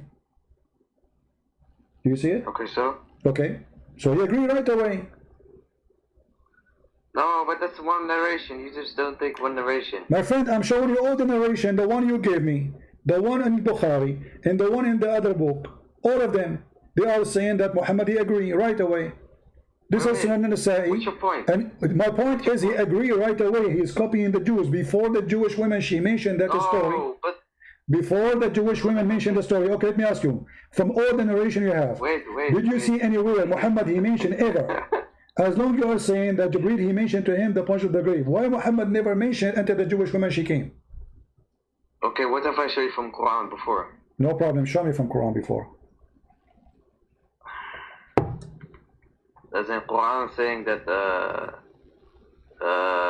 before Allah says, for example, we will punish the non-believer 2 times before he will be resurrected. I think. No problem. Show me from the Quran. One time in this world, and one time in the barzakh. My friend, you just brought a big problem now to your God. Go ahead. Why? Yeah. But because you know what will happen? In the Quran it says that Allah will make you blind in the judgment day, not in the grave. What the hell does this have to do with this?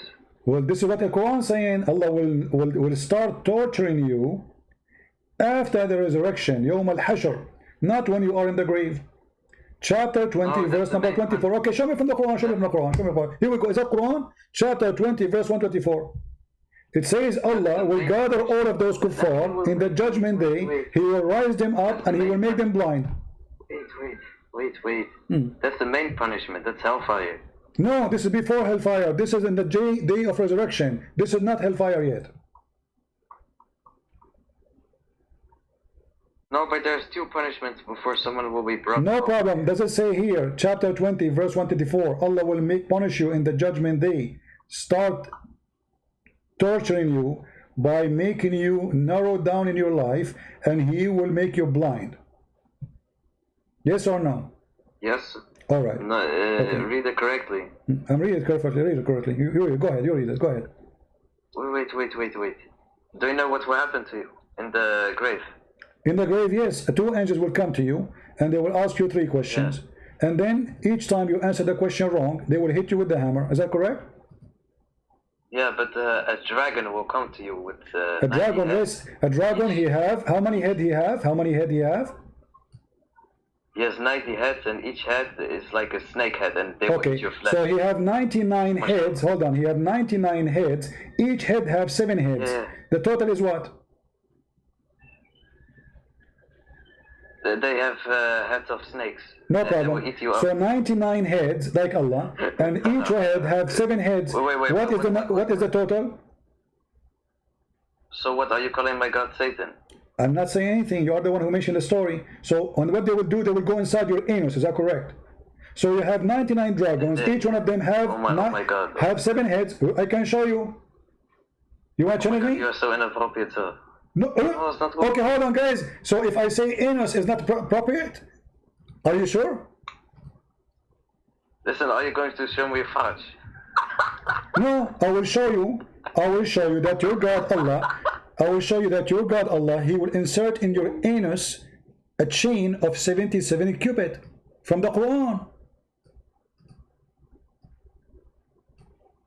Do you accept the challenge? Hello?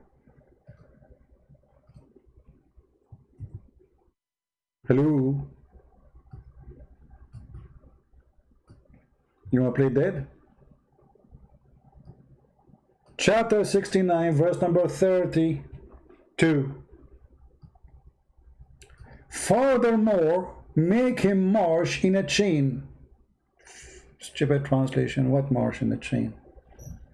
It says asliku. Insert in him. Where? In his anus. What happened to this guy? He died? Did he hang up? He hang up.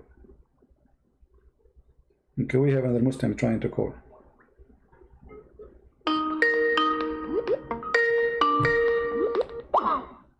He don't want to answer. Yes, my friend. Are you there? Yeah. Okay. Is it true that Allah will insert in your anus a very huge chain of iron? Yeah, but it doesn't say anus there Okay, where it says anus then? in the tafsir. In the tafsir, but you said this is not appropriate. What's your point? My point is, your God is not appropriate because you said to me, it is rude. It's not appropriate to say the word anus. Shame on you. So it's okay for Allah to insert inside your anus chain. It's not appropriate for me to use the word anus. I was mentioning what it says. The 99 dragons you said to me, they will go inside your anus. And this is why you Muslim Sunni, when somebody died, isn't it true? When you Muslim Sunni die, you put a piece of cotton inside his anus and you push it so hard? Yes or no? How am I supposed to know? Well, you are not a Muslim Sunni? Yes, I am. But Okay, so give me the reason why you put a lot of cotton in his anus and you push it with a stick until it's so stiff. Why? Because you believe that 99 dragons will go inside his anus, and you believe if you read Quran that will protect your anus. Are you smoking hashish? Oh, I can show you videos from YouTube, from your Muslims, explain it. Guys, there's a guy, he made a video, My friend. a Muslim Pakistani guy from Pakistan, he made a video about the punishment of the grave. You can watch it, and he said if you read Quran, that will protect you from the bomb. Do you want to see it? No, I don't want to see it. Okay, so now I'm asking you, are you going to, Wait, so you are saying to me, I'm happy that you agree with me, that Allah will insert inside your anus a big chain. How big the chain is? 70 cubits. How big it is? How big is your anus? How you can insert 70 cubit inside an anus of a man? Yeah, but Muhammad said that the size of a person in hellfire, his teeth, for example, will be like a mountain or something. It will be very big. So Allah will extend the size of your anus. Yeah. That's wonderful. What's wrong with you? You are the one who said to me, so the anus will be big. But let me tell you something, my friend. You're a prophet, and the tafsir, you're the one who mentioned to me tafsir. According to you Muslims, the iron size or the chain size, each drop of it is in the size of every ring of it, to be accurate. Every ring of it is in the size of all iron in the world. How much iron we have in the world? I don't know. Okay, so how even if Allah He make you 90 mile tall, the women, the man he will be 90 mile tall, and the women will be 30 mile tall, but yet you are 1 meter wide or 60 centimeter wide. You will look like a snake, like a worm, which is very funny. No, okay, now hold on. So how big the iron ring of each one of those will be? Do you know? You said of all iron in the world. Okay, I want you to read for me in the screen. Wait, can we go to verse 46 about aorta? We will go. I mean, we have time. Me and you, we are having fun. You know, Allah will bless you, my friend. You are defending Islam, and you will get, you know, you are protected from this, your anus. By doing this now, your anus is safe. Come on. So, then fasten him on a chain, wherefore the length of 70 cubit. Ka'b al-Ahbar said, every ring, it will be equal to the entire amount of iron found in this world. Every ring. All of this will be in the anus of a guy. I don't care what people say. They have to have proof for that.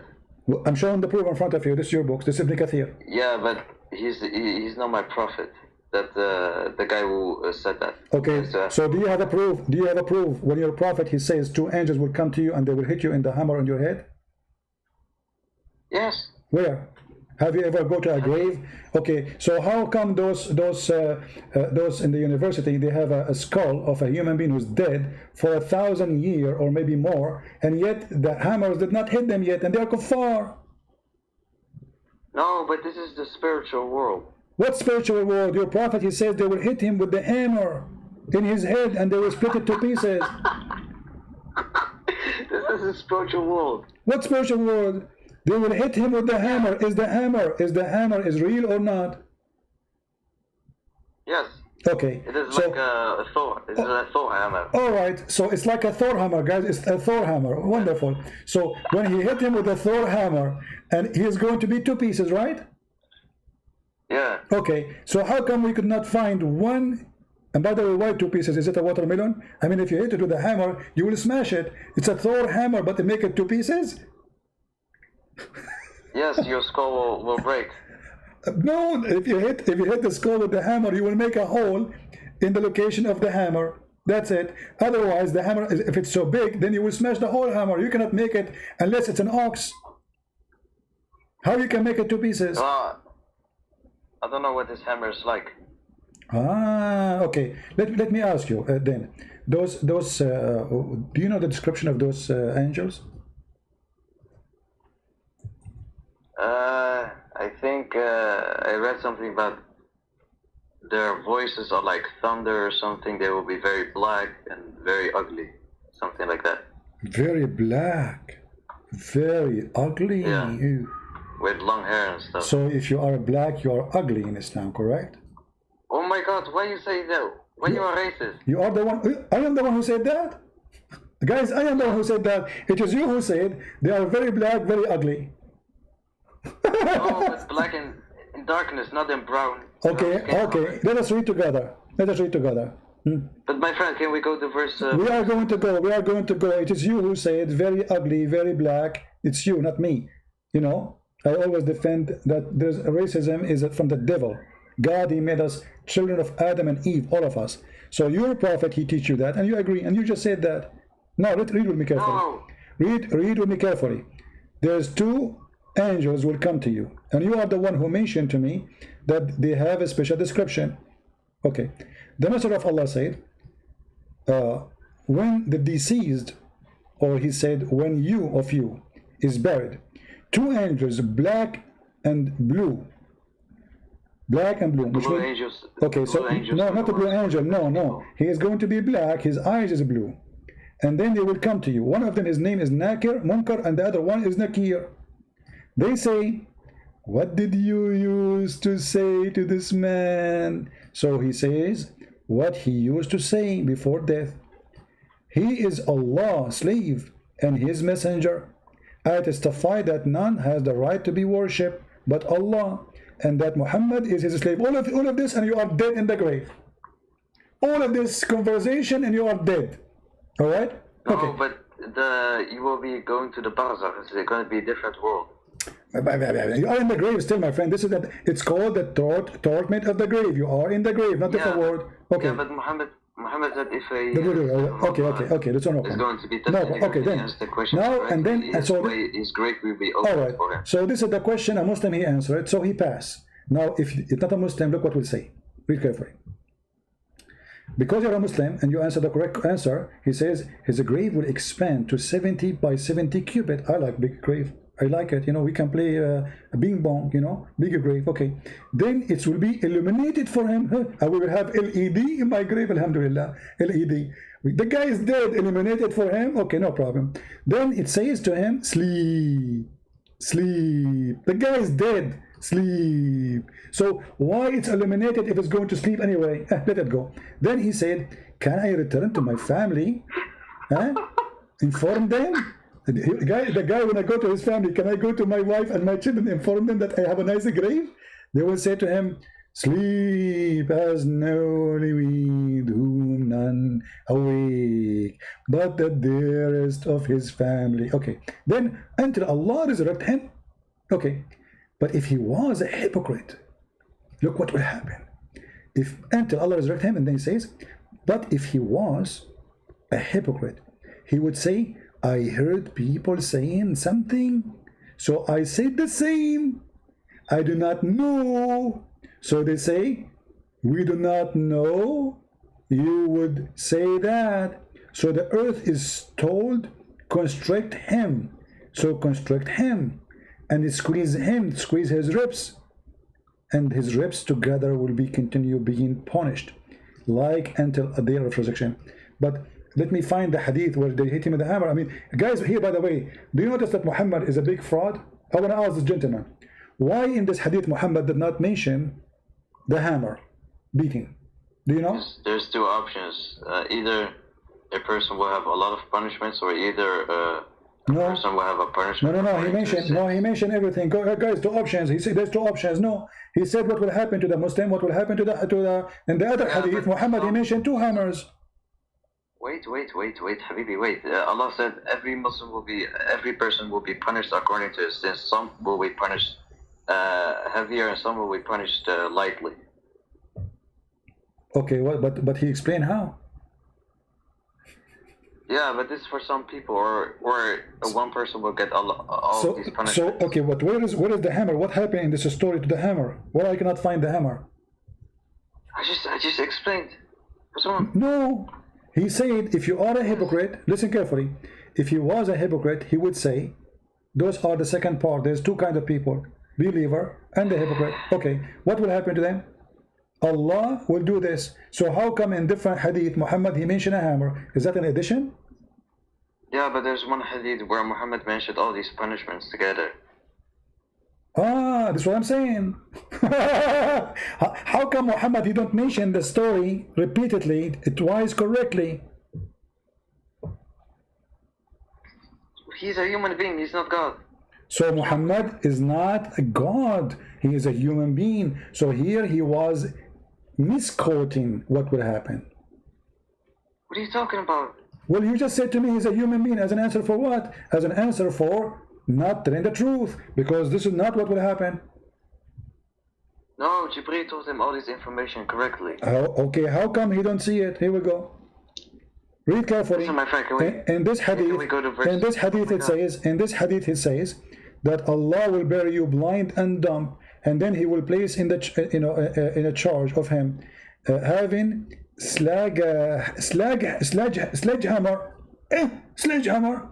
I like sledgehammer. My favorite tool is a sledgehammer. Trust me, I play with it. I love it. So angels, they are going to Home Depot, and they will bring a sledgehammer, and they will beat you in the grave. Do you agree with that? Yes. Yes, of course. Of course. Okay, so how come we don't find one infidel, his head is smashed by a sledgehammer? This is the spiritual world. This is the barzakh. My friend, what a special world. You are in the grave now. You are not in different place. Yeah, barzakh. What barzakh? What barzakh? You know what barzakh? What barzakh? Do you know what barzakh mean? Yeah, it's a barrier. Barrier. What barrier? What does that mean? My friend, you are a scholar. You should know this. Barzakh is a piece of... barzakh? Listen, a barzakh is a piece of land between two water. Piece of land between What are you two talking water. about? Yes, that's what barzakh mean. You don't know? No, but barzakh doesn't mean that. It's a Okay, let's go to the Quran. Okay, oh, there we go. Yeah, we will... Listen. Barzakh is a Persian word. It's a Persian word. So why the Quran says we made the Quran pure Arabic? Because now, in the classical way, it was in Arabic, but in a modern way, we don't know. If you ask any Arab what barzakh mean, they don't know. But the Quran says that at that time, say this is a pure Arabic Quran. So you just admitted that this is not an Arabic word. Thank you very much. But here we notice. Hold on. Do you remember the Muslim, they make videos saying that the salty water and the fresh water, they don't mix? I don't care. Okay, between them, what is between them? A barzakh, correct?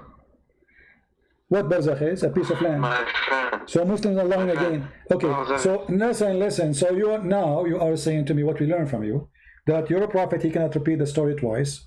Once he said they will hit him with the hammer. Other place he said different story. Muhammad, he learned that from the Jews.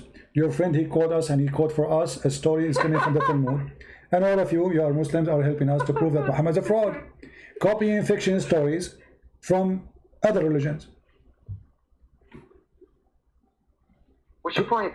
My point. I just said my point. You have an answer? Muhammad is a thief, copying his stupid books. Okay, if I asked you about Zulqarnain, who is this guy Zulqarnain? Oh my God, can we please go to verse 46? I beg you, please. Verse 46? What 46? What chapter? Yeah, what chapter? 45, about the aorta. You said Muhammad is a false prophet because of that. Oh, okay. What do you want to talk about? Go ahead. Yeah, that verse is actually talking about the Judgment Day. About Judgment Day? Yeah, because it says, in the verse before it says, Allah will order the angels to seize the non-believers, and verses after say, if Muhammad was a liar, then we would seize him, then, meaning the angels will seize him, then they will cut his aorta. Okay, so you are adding word now. I didn't see the word angel. Do you see the word angels? Listen, my friend, go to the context. What context? I read the context. Go ahead. Show me the angels. Wait. Go a little bit above. Go to verse 30, okay. I think. Okay, here we go. I go to the, okay. But it says, we will seize him, then we will cut his aorta. Okay, and? So the angels will seize him. Who is the one who says we will? We will. Allah or the angels saying that? Allah said the word we means Allah and the angels. Okay, look what you just helped me with now. You just helped me saying that if Muhammad is a liar, Allah will insert in his anus, is this a huge chain? Correct? On Judgment Day. On Judgment Day. Okay. No, where it says Judgment Day? Listen, go to verse 30. Verse what? 30? Okay, here we go. This is this is verse 30. Okay.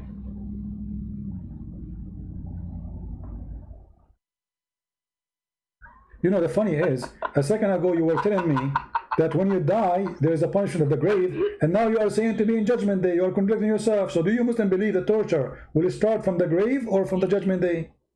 Wait, go to verse 30. I am in verse number 30. No, it's 31. Okay, it says, seize him. Same in verse No, 45. it says take him and fatter him. Read the Arabic. the same Arabic. What's wrong with you? خذوه فغلوه. Take him and handcuff him. Tie him up. It's a season. Read Arabic. Oh my God, why you lie? It's the same Arabic in verse 45. Seize him, then we will cut his aorta. Something the angels will do. Okay, what? You keep jumping like a monkey from place to place. You say to me 30 and then you say 35. What do you want? 35? Here we go. No, I did 30. What do you want? 30? Hey, I just read 30 for you. It says take him and fatter him. Yes. Okay. So now, seize him and fatter him. Why you lie? You wanna go to the dictionary? I am lying. This is your translation. My friend, I don't read English translations. Okay. What is the فغلوه? What does that mean? My friend, go to verse 4. What فغلوه mean? What فغلوه mean? Go ahead. Go to verse 25, Habibi. Don't call me Habibi. This is gay language. I'm asking you. I'm asking you. فغلوه. So what فغلوه mean? Go to the dictionary. Oh, here we One go. of us is a liar. The Muslim translate. It means to fatter him, to tie him up. My friend, this is the same in the verse 45. No problem. Which translation you accept? So, Okay, hold on. In front of everybody. my friend, I don't read. What translation you accept? So all Muslim translation are lying? No, but I am an Arab. I read the Arabic. I don't read translation. You are an Arab? You are an Arab, are you sure? No, I'm from China, man. I'm sorry. Well, not I, because you are an Arab. So that's a privilege to be an Arab. So what if you're an Arab? So you're an Arab, you do not know فغلوه mean. Okay, if we go right now to Ibn Kathir interpretation, is he going to say the same or not? As I'm saying. Oh my God, this guy, he relies on translation. Listen. Oh my God. Okay, what the word mean? Tell me what the word mean. فغلوه. Just go to Okay. verse 45. Okay, tell me what the here, number 30. What the word mean? Go ahead. Huh? What the word mean? Translate to us. Go to the dictionary. I will not go to dictionary because you are my dictionary now. You are an Arab. I am, I'm black, blonde, African American from Japan. So you tell me what the word mean. No, I am a liar.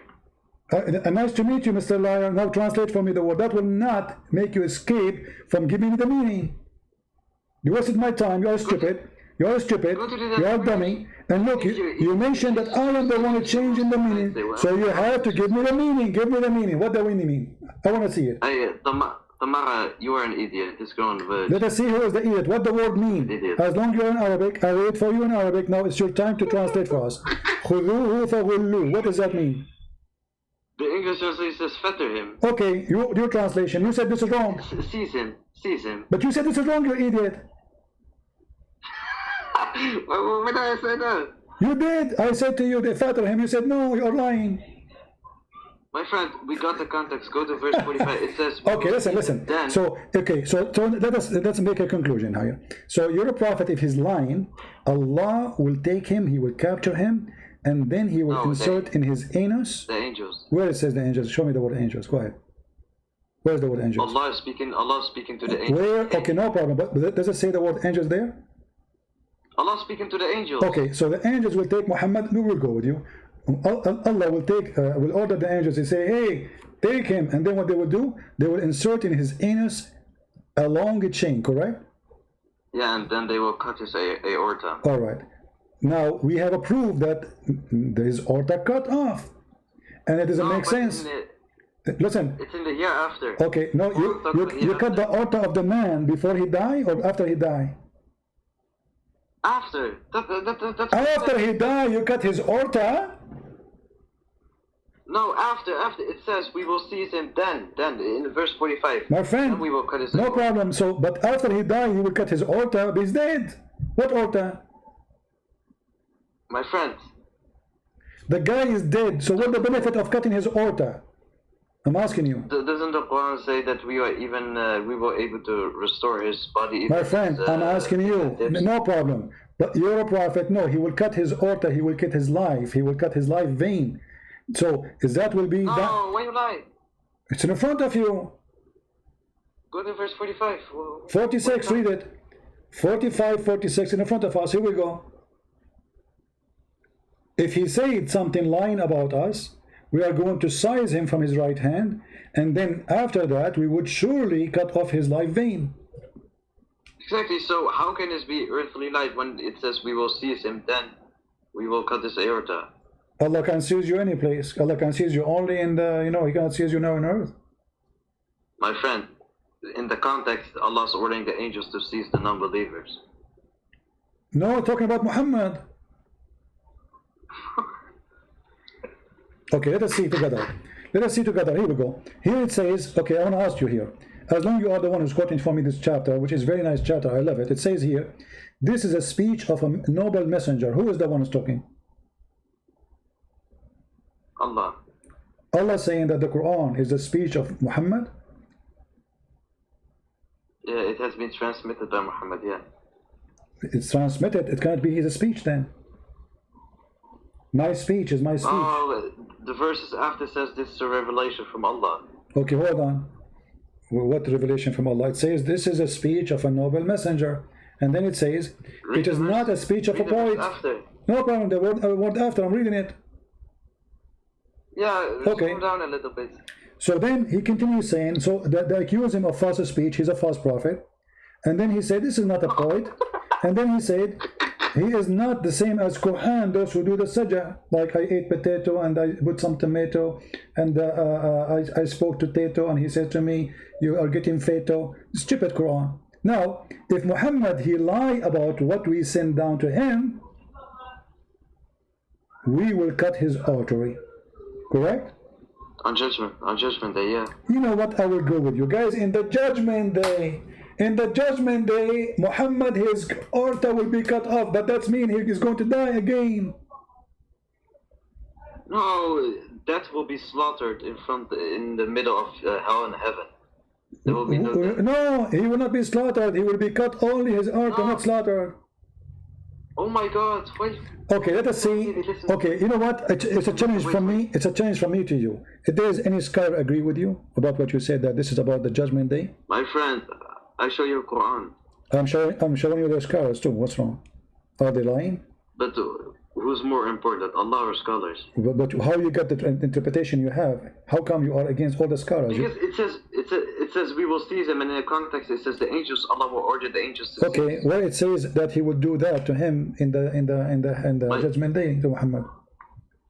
My friend, Muhammad says before judgment day, 30 false prophets will appear, but he never said that on the earthly life the aorta will be cut. Okay, let's see. We go to the hadith.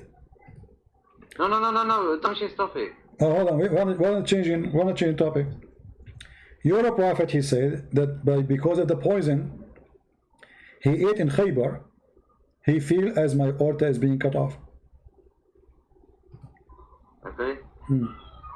Actually, it doesn't say as, it says وجدت انقطاع أبهري من ذلك السم. So there's no as. I find that my aorta is being cut off because of that poison. There's no as. So now, is that in judgment day will happen or when you are alive? On judgment day. So how come it happened to Muhammad when he's alive? It doesn't matter. The Quran is saying on judgment day. Oh, so Muhammad is lying here? My friend, look what you were... Well, I'm asking you, Muhammad, he said that his aorta is being cut off because of the poison. Is Muhammad lying?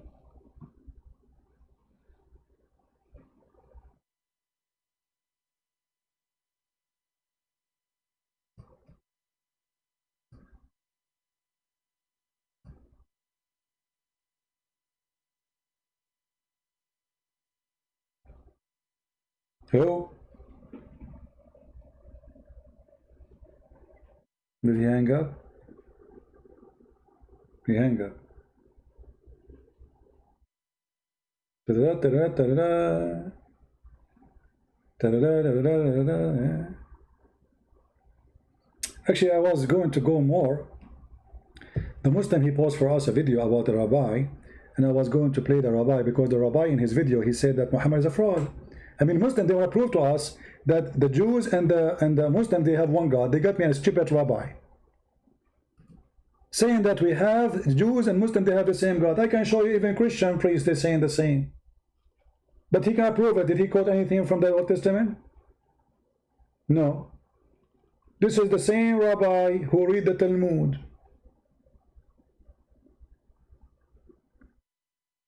And not only that, he said Muhammad, he changed a lot, he is a fabricator, he is a liar. So you are quoting for me a rabbi who's saying that your prophet is a fraud to prove to me that we have the same God? Stupid.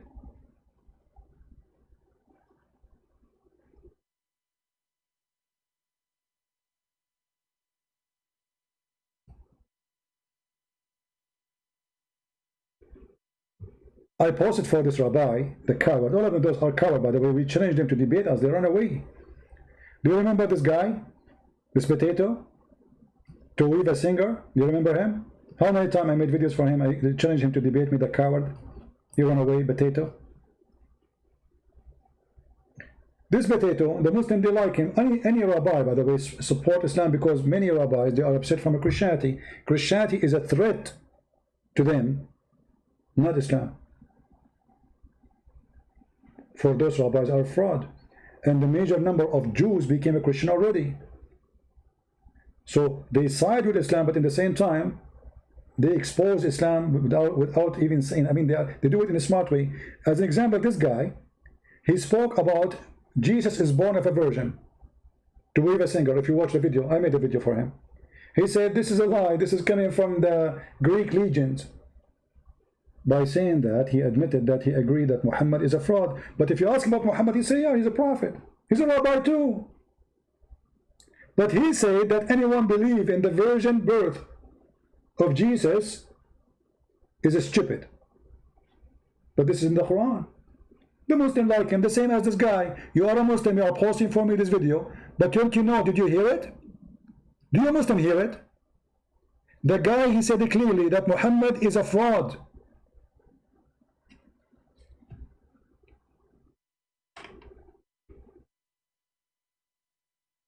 Or you hear only a part you like, and you ignore the part you like. That we have the same God, but that's not what God wants people to act. I'm sure a lot of them are embarrassed from themselves also, the Arabs, the way some of them act. But generally speaking... He's talking about terrorists, but Muhammad is a terrorist. Muhammad, he says, I've been victorious by terror. So he said God will be ashamed of them. We have the same God, but they practice terrorism. To us, that's embarrassing that we have the same God, but that's not what God wants people to act. We have the same God, but that's not what God wants. That's mean the teaching of Muhammad is false. Continue. I'm sure a lot of them are embarrassed from themselves also, the Arabs, the way some of them act. But generally speaking, they took upon themselves the real God of the world, the Creator. They also believe in the Old Testament because they have their own Quran, what they believe in. I don't know what that says over there exactly. Just like the Christians have the New Testament, they have their New Testament called Quran, but they believe in the Old Testament too. And they... This guy, he is explaining to you that Muslims have the same God, but he don't know what the Quran is saying. Have you ever heard of a guy with a beard teaching about religion? He never heard what Islam teach. They have a book, it's called the Quran, but I don't know what it says there. So how do you know that the God of Muslims is the same God of the Jews? I mean, have you ever heard of a stupid answer like this? And look what he will say after. Change history around. The problem is that Muhammad, he changed history. Muhammad, he changed history around.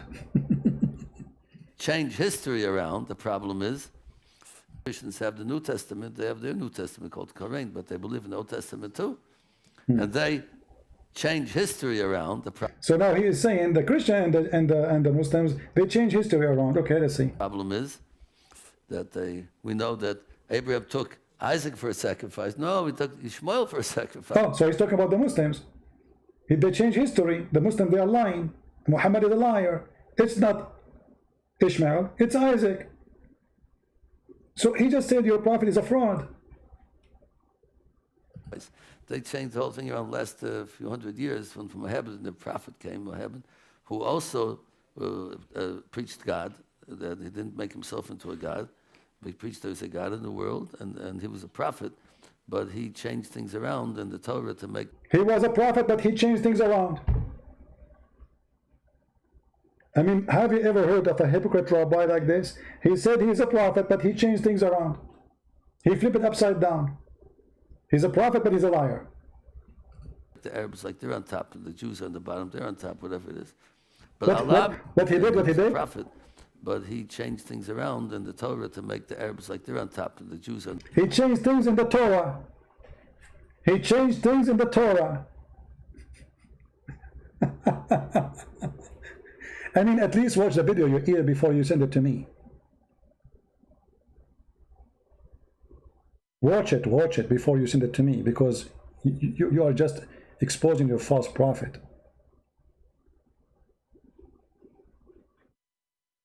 And actually, I guarantee you now, after the Emirate, they sign a peace agreement with Israel, you will find more rabbis saying we and the Muslims are the same. Just wait. Already, Benjamin Netanyahu, he said, all of us, we are from Abraham. Actually, that the agreement with Emirate, it's called Abrahamic agreement. Abrahamic. And here, by the way, I want to remember something. I was talking to someone about Arab and native Arab, what Arab mean. Arab is not an ethnic group. Arab is a word mean desert. Whoever live in the desert, they call him Arab. Who called them? The Aramaic. It's not the Arab call themselves Arab. It is the Aramaic called them Arab. So whoever live in the desert, he is Arabian. You see in some translation they say in the desert of Arabia. The fact the word Arabia itself is a desert. You don't need to add the word desert. The word Arabia, it's a desert. So when we say Arab, Arab are not an ethnic. Whoever live in the desert, he is considered as an Arab, which means a Bedouin. If you go to the Quran, you will find this. And the Quran is copying as usual from the Aramaic.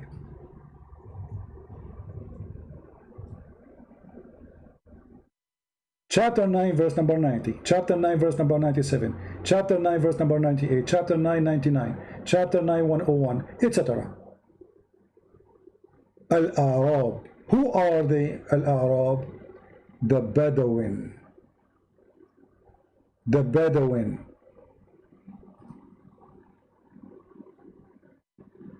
You see, it says the desert Arab. Who? The desert. People of the desert.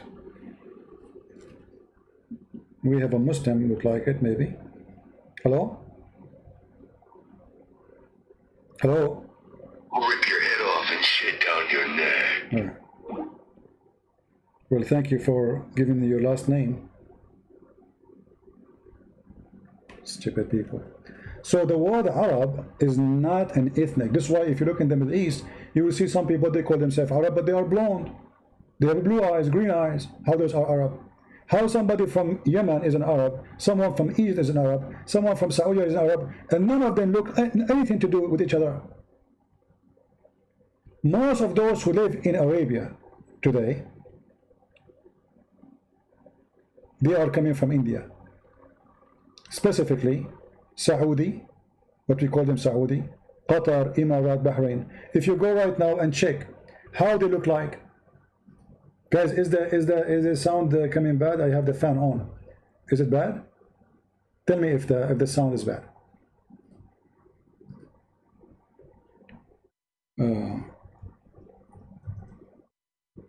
If you look at their faces, you will see you are looking at what? You are looking at the guy is coming from Pakistan.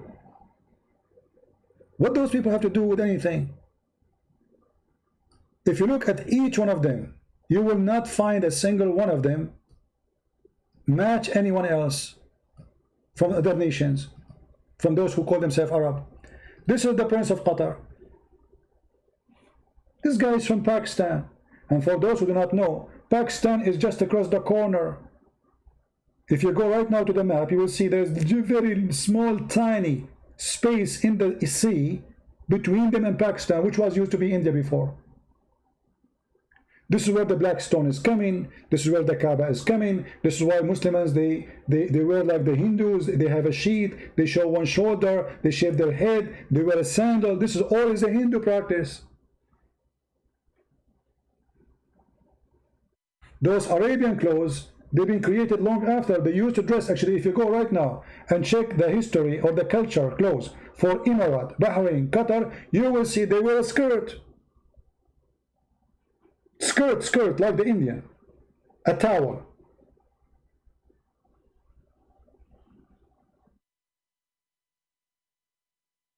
So many who do not know, they think that when you say an Arab, like I say I am an Arab, that's mean I belong to an ethnic group. Arab have nothing to do to any ethnic. Arab is a word originally mean those who live in the desert, later became anyone who speak Arabic. His native language is Arabic, mean the first language you are born to speak when you are born. What language is native. Doesn't matter what language you speak.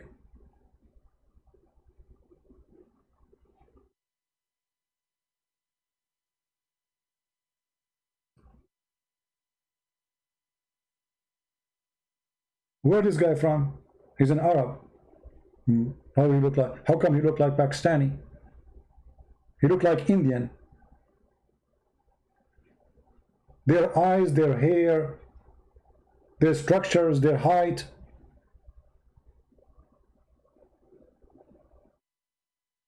If we compare him to the different president, let us see. How they call them Arab, all of them they call Arab. If you look at the president of Egypt or any, all of them, they look different.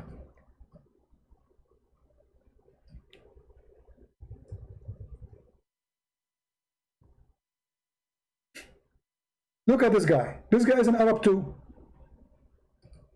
He's an Arab with the blue eyes, and he's so blonde to the point he cannot open his eyes. He's an Arab. You tell me how this happened.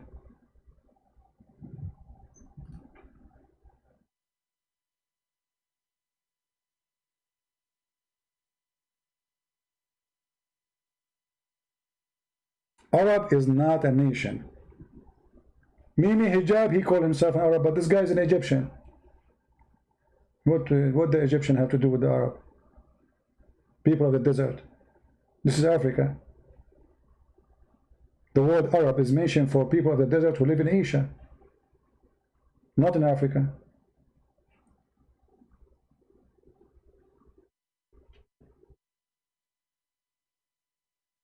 If you go to Yemen, you will find the people there, they look literally Indian.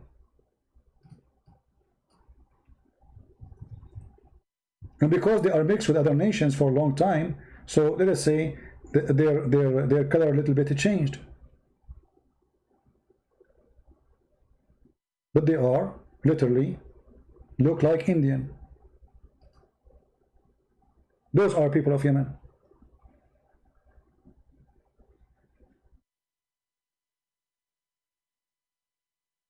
Yet they claim that they are Arab too. And they wear a skirt.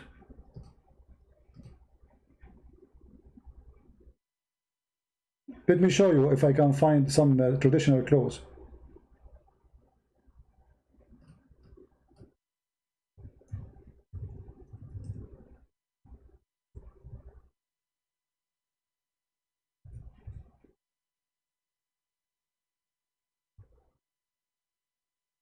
Those new style Arabian clothes, those have nothing to do with them.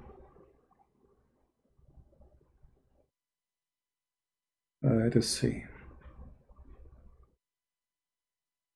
I don't know what they call them really to find the traditional.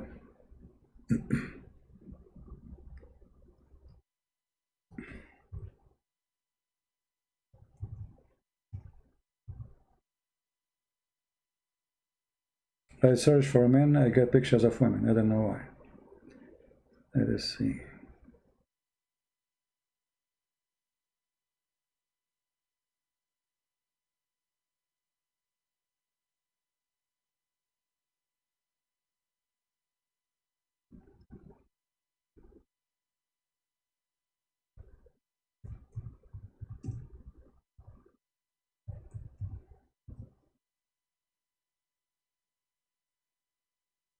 I search for a skirt, I get women's skirt.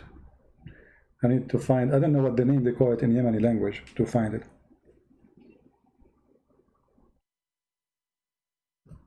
Anyway, so don't be mistaken when you speak, when you think about Kandura. Is that what they call it? Let me see. What Kandura? I don't know really what they call it. Kandura is something they use in the Emirat, not in Yemen. But we can, no, this is not the same. No.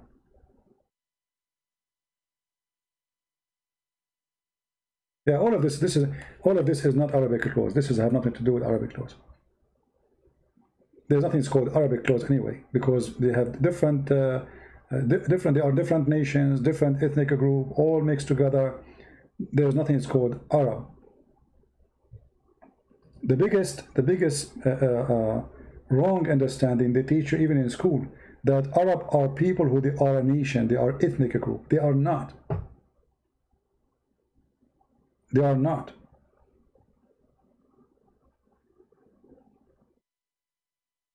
Anyway, so when the Quran says the Arab, they are the Bedouin, that is inaccurate. They are the Bedouin. Anyone is a Bedouin, he is an Arab. It's not a name of a nation, it's not an ethnic. In English you say the Bedouin. The Bedouin, by the way, is coming from Aramaic too, which is used in Arabic, Badu. In Arabic we say Badu. Look at the translation. And those who made executed from the Bedouin. But this is a translation for the word Arab. So Arab is people of the desert. Arab is those who still live in the tent. Do you see it?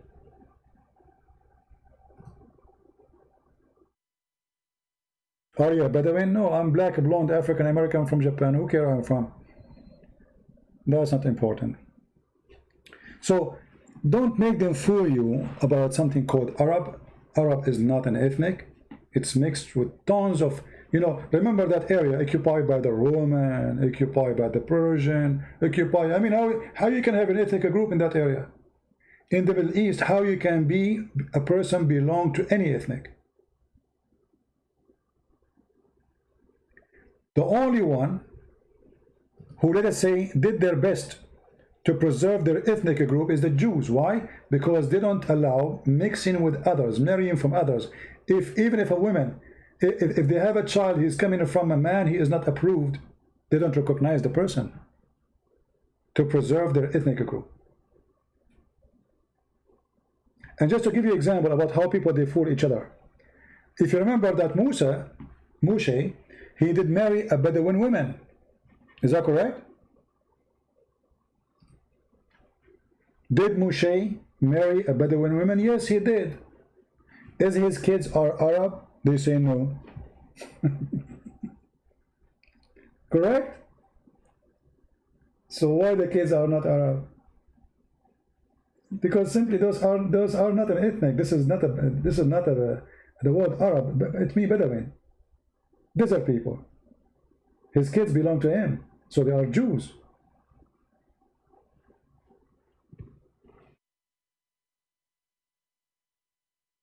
All right? And that will refute the stories of Muhammad claiming that Ishmael, he married an Arabian woman. Because even if this has happened, which is not true, because the Bible in the Old Testament say clearly that Ishmael, his mother, she married to him an Egyptian woman. So they corrupt the history, as the Rabbi, he said. They change things upside down in order to make Muhammad legitimate person. All right? There is nothing called Arab. Edom or not, Arab is not an ethnic. Arab who live in the desert. If the Aramaic now exists in Las Vegas, they will call whoever live in the desert Arab. Are you getting my point? Arab is not a name of a nation. It's not even a name of a language. Arabic language, as we see, does not exist for those people. This is a mix of languages, and 90% of it is Aramaic. Mix of Persian, Aramaic, Ethiopian, you name it. Even Greek. When you go in the Quran and you try to find what the Quran says about the gospel of Jesus, what the Quran call it, Injil. Did you ask yourself how in the word Injil is there? You remember the guy a second ago, he said to me, oh, this is a Persian word. Correct? Did he say that? It's a Persian word. So the Muslims themselves, they acknowledge that the Quran is full of words and full of other languages. Because Arabic is nothing but a mix of languages. Torah is not Arabic. Injil is Greek. And the funny, the Muslim, they say to you that Jesus was sent to the Greek. Sorry, he sent to the Hebrew, to the Jews, to the Israeli. So he was sent to the Israeli, but his book is in Chinese, because in this case here, it's in a Greek language. You see the stupid, and how you can refute them easy? Because they say to you, brother and sister, the only prophet sent for all the world is Muhammad. Jesus was only sent for the Jews. So he was sent for the Jews, but yet his book is written in Greek language? Why?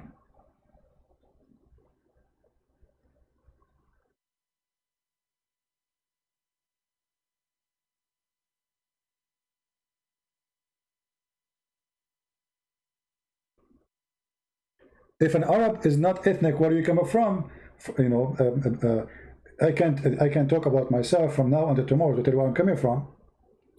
But the Arab themselves are a mix of others, which mean Bedouin tribes coming from different nations, move from place to place. That's why they are Bedouin. That's why it's hard even to trace where they're coming from. They go where the grass go. If you go right now to Iraq, you will find that more than 80% of the population are desert people, tribe. But those are not the Iraqi. The real Iraqi is the Assyrian, Babylon, and the Chaldean. Those are the real people of Iraq. Abraham himself is from there. But when the Muslims occupied that land, all the Bedouin in the desert, they went because there's a grass, there's water. So they move. They're Bedouin. They don't have houses. They carry their tent and they go. The Arab, not only they went there, the people of the desert, which is not one nation as we showed you, they went all over the place. They went all the way to India. They went all the way to China.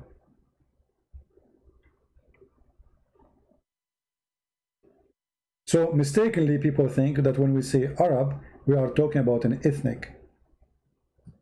If you go and read every single verse in the Bible, in the Old Testament, you will see that the word Arab fit perfectly when you speak about the desert. The desert and only the desert. Aram is a word mean people who live, is a name of a person, right? Aram. Aramic is people who live in the high hills. You know, everything in the Bible, by the way, is not a name, it's a description. So Arab, people who live in the desert. And usually it's connected with the word savage. People who live in the desert, they are savage, they are wild, and they don't take a shower once a year. You know, this is what Arab mean. So when somebody in that time want to say, oh, he's an Arab, he mean many things. He mean that they are savage. He mean they are not an ethnic. That's not an ethnic. They are people who live in the desert. They don't have houses. They don't have law. And they kidnapped you too. And this is what they used to do. Arab, they kidnap each other, they slaughter each other because they are not one nation. Then you go and see the word Aramic. Aramic is people who live in highland, not in the desert. They earn the name. The one, even Aram himself, he earned the name. He was called such a name because he's going to live in a highland.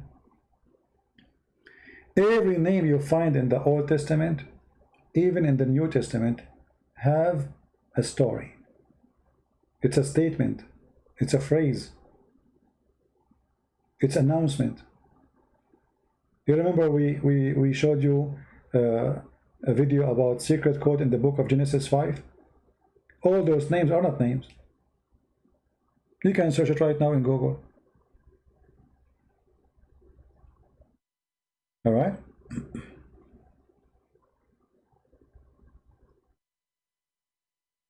Yeah, you know, the Muslim now, they try to make the Nabatean are the same as them. You know, those are people of the desert, but they are not, it's not an ethnic. This is why they have different language. They have different language. If you go and read the Nabatean, it's not an Arabic. If you go and read, go right now and search for the temple of Al-Makkah. Let me find it. We are here for how long? Man.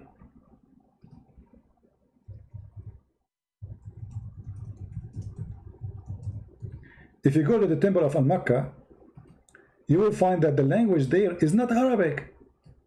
but they claim that Yemen is the source of the Arab. How come the language there is not Arabic then in the temple? That means those who build the temple have nothing to do with this language and those ethnic group. And actually, the word Mecca itself is coming from the temple of Al-Makkah. Al-Makkah is a temple for those who worship the moon god. For a long time, scientists, they thought that this was a temple of the sun god. Later, they were able to read the language, and they come to a conclusion: this is the moon god temple. And Mecca was a name copying from Al-Makkah, as you see.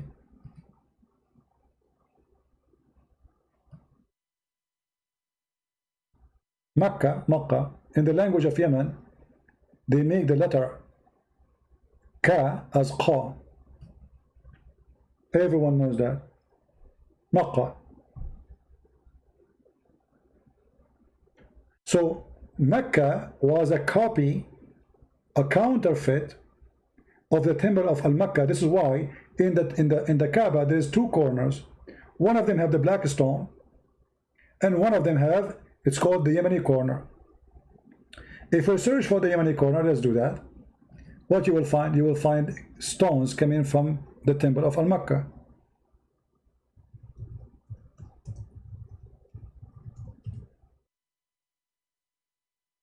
Let us show you the stones. So what they do, what the Arab did, or those people who live in the city, this small town, they build those desert people. It's a business. They took stones from the temple of Al-Makkah to make to make this place holy. Why you want to go all the way to the temple of Al-Makkah to touch the stones there and pray in front of them? We'll bring you some stones right away. We put them here, and here we go. You can't touch them here. If you look with me carefully, this is it's called until now the Yemeni corner. They say to you it's facing Yemen. What's facing Yemen? For it having stones from Al-Makkah temple. If you look with me, you will notice that the stones there, they don't match with the color of the other stones. Correct? Do they match? No, they don't. Look. They don't match. They are different color.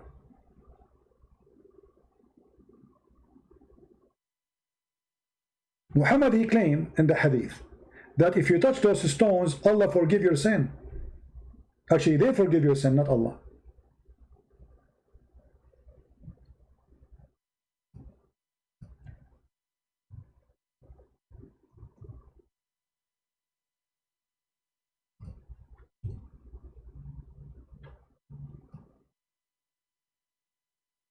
Let us see.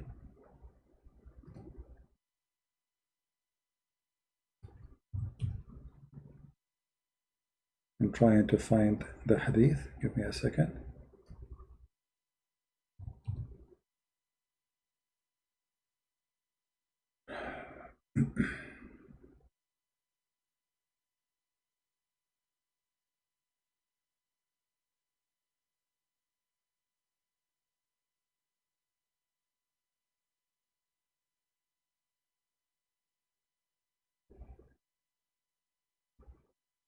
You see, all those hadith, they are saying the same, that Muhammad was touching the black stone in the Yemeni corner, but we want to show you where it says that it's going to erase your sin.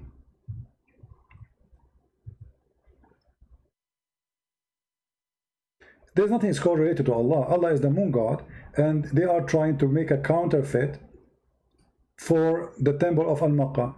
There was more than 26 Kaaba in the Arabian Peninsula. This is not the first one. Let us see. Here we go. Look at this.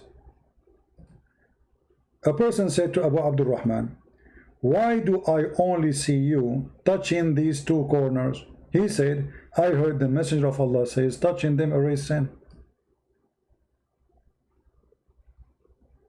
Yeah, the Hajar al-Aswad, it's a meteor. You see? In order to understand why the Arab, they worship stones, you have to go back a little bit in history even during the time of Muhammad. As an example, this hadith here says that we used to worship stones. Read carefully. Used what? This is a new Muslim. He just converted to Islam. Muhammad is a prophet now, supposedly. He took over. We used to worship stones. And when we found a better stone than the first one, we would throw the first one and take the better. But if we could not get a stone, then we would collect some earth, which means dirt, and then bring a sheep and milk sheep over it and perform tawaf around it. So this is what the Arabs do. They worship stones. And the Kaaba was just a movement of, you don't need to go to Las Vegas, we have a slot machine for gambling here.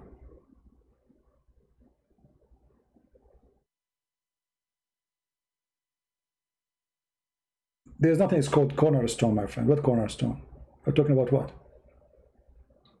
Hajar al-Aswad, place in the corner, but doesn't matter where it is. It's not a cornerstone. Actually, the Hajar al-Aswad does not exist no more. You see, one of the stupidity about the God of Islam, the Muslims, they come to us with it. They say that the black stone is sent by Allah, and it's going to witness for you until the judgment day. But if you go and check the black stone, you will find that there's no stones left. It's empty. What you see there inside is wax. You see this black thing? This is not a stone, this is wax. The black stone is demolished. Al-Qurmuti, he took it, he made it a poop stone for more than 21 years. He destroyed the Kaaba, he screamed to Allah, says, where are you, Allah? Huh? Coward, liar, there's no Allah. He took the black stone, and the Muslim, in order to get the black stone back, they bribed him. And what he gave him, he gave them this. He gave them little tiny pieces of stones. And there's no proof that this is from the black stone anyway. So look what we have now. Do you see the little rocks inside? And this is proof Islam again to be false. Because if Allah is the one who sent the black stone, how come Allah did not preserve the black stone? Where is the black stone? Do you see it? God, do you see the arrows? Do you see the arrows? I'm trying to zoom in. Do you see the arrows? Those are little tiny rocks inside the wax.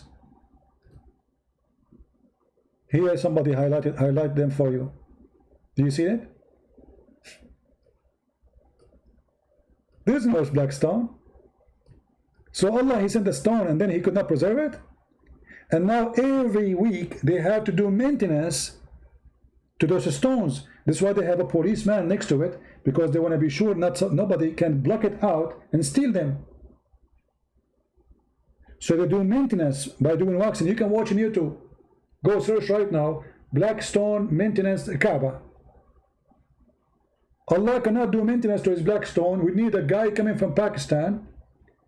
They mix a very high expensive smell, nice smell wax with the amber and etc. And they melt it around the black stone or those stones.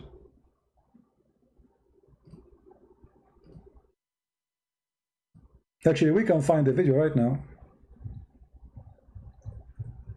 Give me a second. I will not play it for you. You can. I will post the link. All right.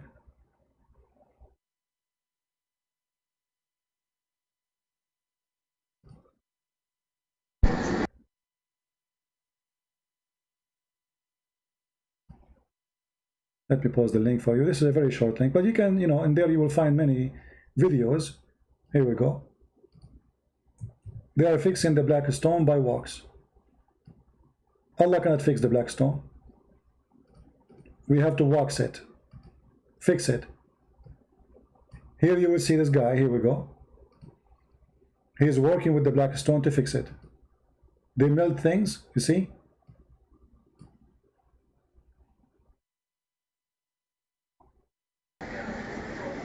You see it?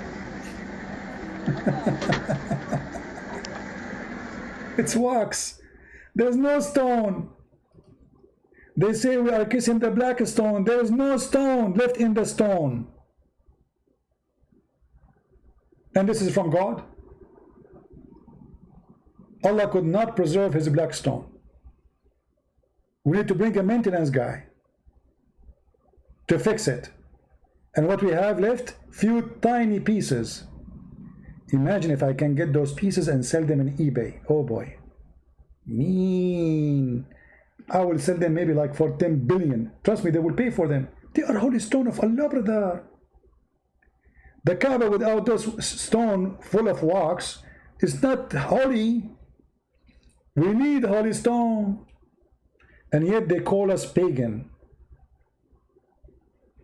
They call us what? Pagan. Here we go. This is the video again if you like to download it and share it with your friends. Anyway, guys, don't forget to download the video as soon as it's available for downloading, because it takes time, especially if the video is long. And I want to say thank you all for being here. Sadly, the Muslim, they give up. They keep they are not calling no more. But I understand. And thank you for getting me busted today. You know how many Muslims get me busted? They got me busted. They quote for us that Muhammad was cutting from Talmud. He's quoting from Talmud, brother. The other guy, he gave me a verse, a hadith, saying that the Prophet, he said that the torment of the grave only for the Jews. Yet he's claimed the Prophet. So Jibreel came and corrected him, so he was speaking without knowledge? He was a fool? Yes, he was. So each time they try to prove us wrong, they give us a hand. A glory to the Lord. They said Christians, they don't share anything with the Jews. We Muslims and Jews, we don't have images. And then we show them from the Quran how Allah, he ordered Solomon to build a temple full of statues.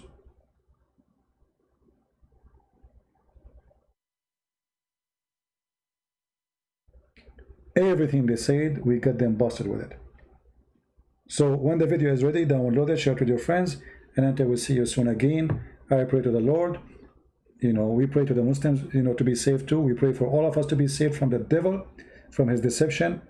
Be aware, be vigilant, and don't be naive. Don't be naive. Don't take what they say to you, even in schools. Most of our history is corrupt history. All my life, I grew up when I was a student in the Middle East. I heard nothing but garbage. I remember the history teacher says, but by Allah, we will take Jerusalem because it's us, our city. I said to him, sir, who is the one who built Jerusalem? He said to me, as I know, Prophet David and Solomon. I said, are they Jews? He said, yes, they are Jews. The idiot, he just said a second ago, this is our city. The one who built it. I mean, do you see how they fool you? So you have to be vigilant, you have to be smart, you have to be a person who do your own search. Don't go by even what you see in the West, in TV, in YouTube. Even by what I say to you. Search it, find it, discover it, prove it right or wrong. Many people, they teach you, they will say to you false stuff. How you know? If you take what people say to you blindly, trust in what they say without examining, that means you are doing a harm to yourself. So even if a Christian prince, he said something to you, if you don't show reference, if you don't show proof, he is a liar. Where is your proof?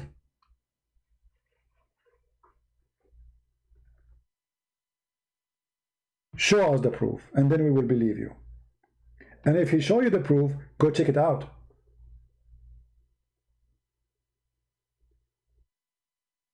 The Lord, he said, not everyone says to me, Lord, Lord, will enter the kingdom of my Father, but the one who do his will. What does that mean? There's many teachers will come to you saying, Lord, Lord, God, God, Jesus, Jesus. They change their format, they change their names. They are the same as wolves who come to you in the clothes of a sheep, but they are wolves. So, are we going to follow whoever says to us, Lord, Lord? No. From their fruit you shall know them. And the Bible says, anyone who brings other scriptures other than this, he is from the devil. He's satanic. We don't have other scriptures. And we have no better than Jesus. Actually, even Muhammad, the faithful Muhammad himself, he could not claim to be a prophet without using the name of Christ, because he knew how good it is. When somebody want to poison you, he put poison in your favorite dish. And this is what Muhammad he did. You love Jesus? Oh, I believe in Jesus. Oh, you believe Mary is virgin? Oh yeah, I believe in Mary is virgin. Just follow me. Satan, he try always his best. What do you like? He try everything. Sex, gambling, drinking, cheating. It doesn't work with you? We come to you from the door of God. You are religious? No problem. I will come to you from the door of God. He will try to fool you as a teacher who is a wolf, but he come to you in the clothes of a sheep. We've been warned. We've been taught. We've been told. If you are a fool, that's your problem. And if a fool like Muhammad can fool you, how fool are you, my friend? As you see, this guy, he cannot even stand an examination for 2 seconds. The Muslims, they tremble to explain the Prophet's stupidity. Thank you all for being here. May the Lord bless you. I'm so glad to have you all. Tell me if you think it's good to make other time schedule, because I'm thinking to keep it the same way as now, you know, so we can get more and more people, but I might do it in some other time too, if other people from other location, territory, they like me to do some broadcast. Thank you very much. God bless you. Christ is Lord. Islam is false. And see you soon again. This is your Christian Prince, brother, humbly was with you, serving you, searching and sharing the truth. And may the Lord bless us all. Thank you.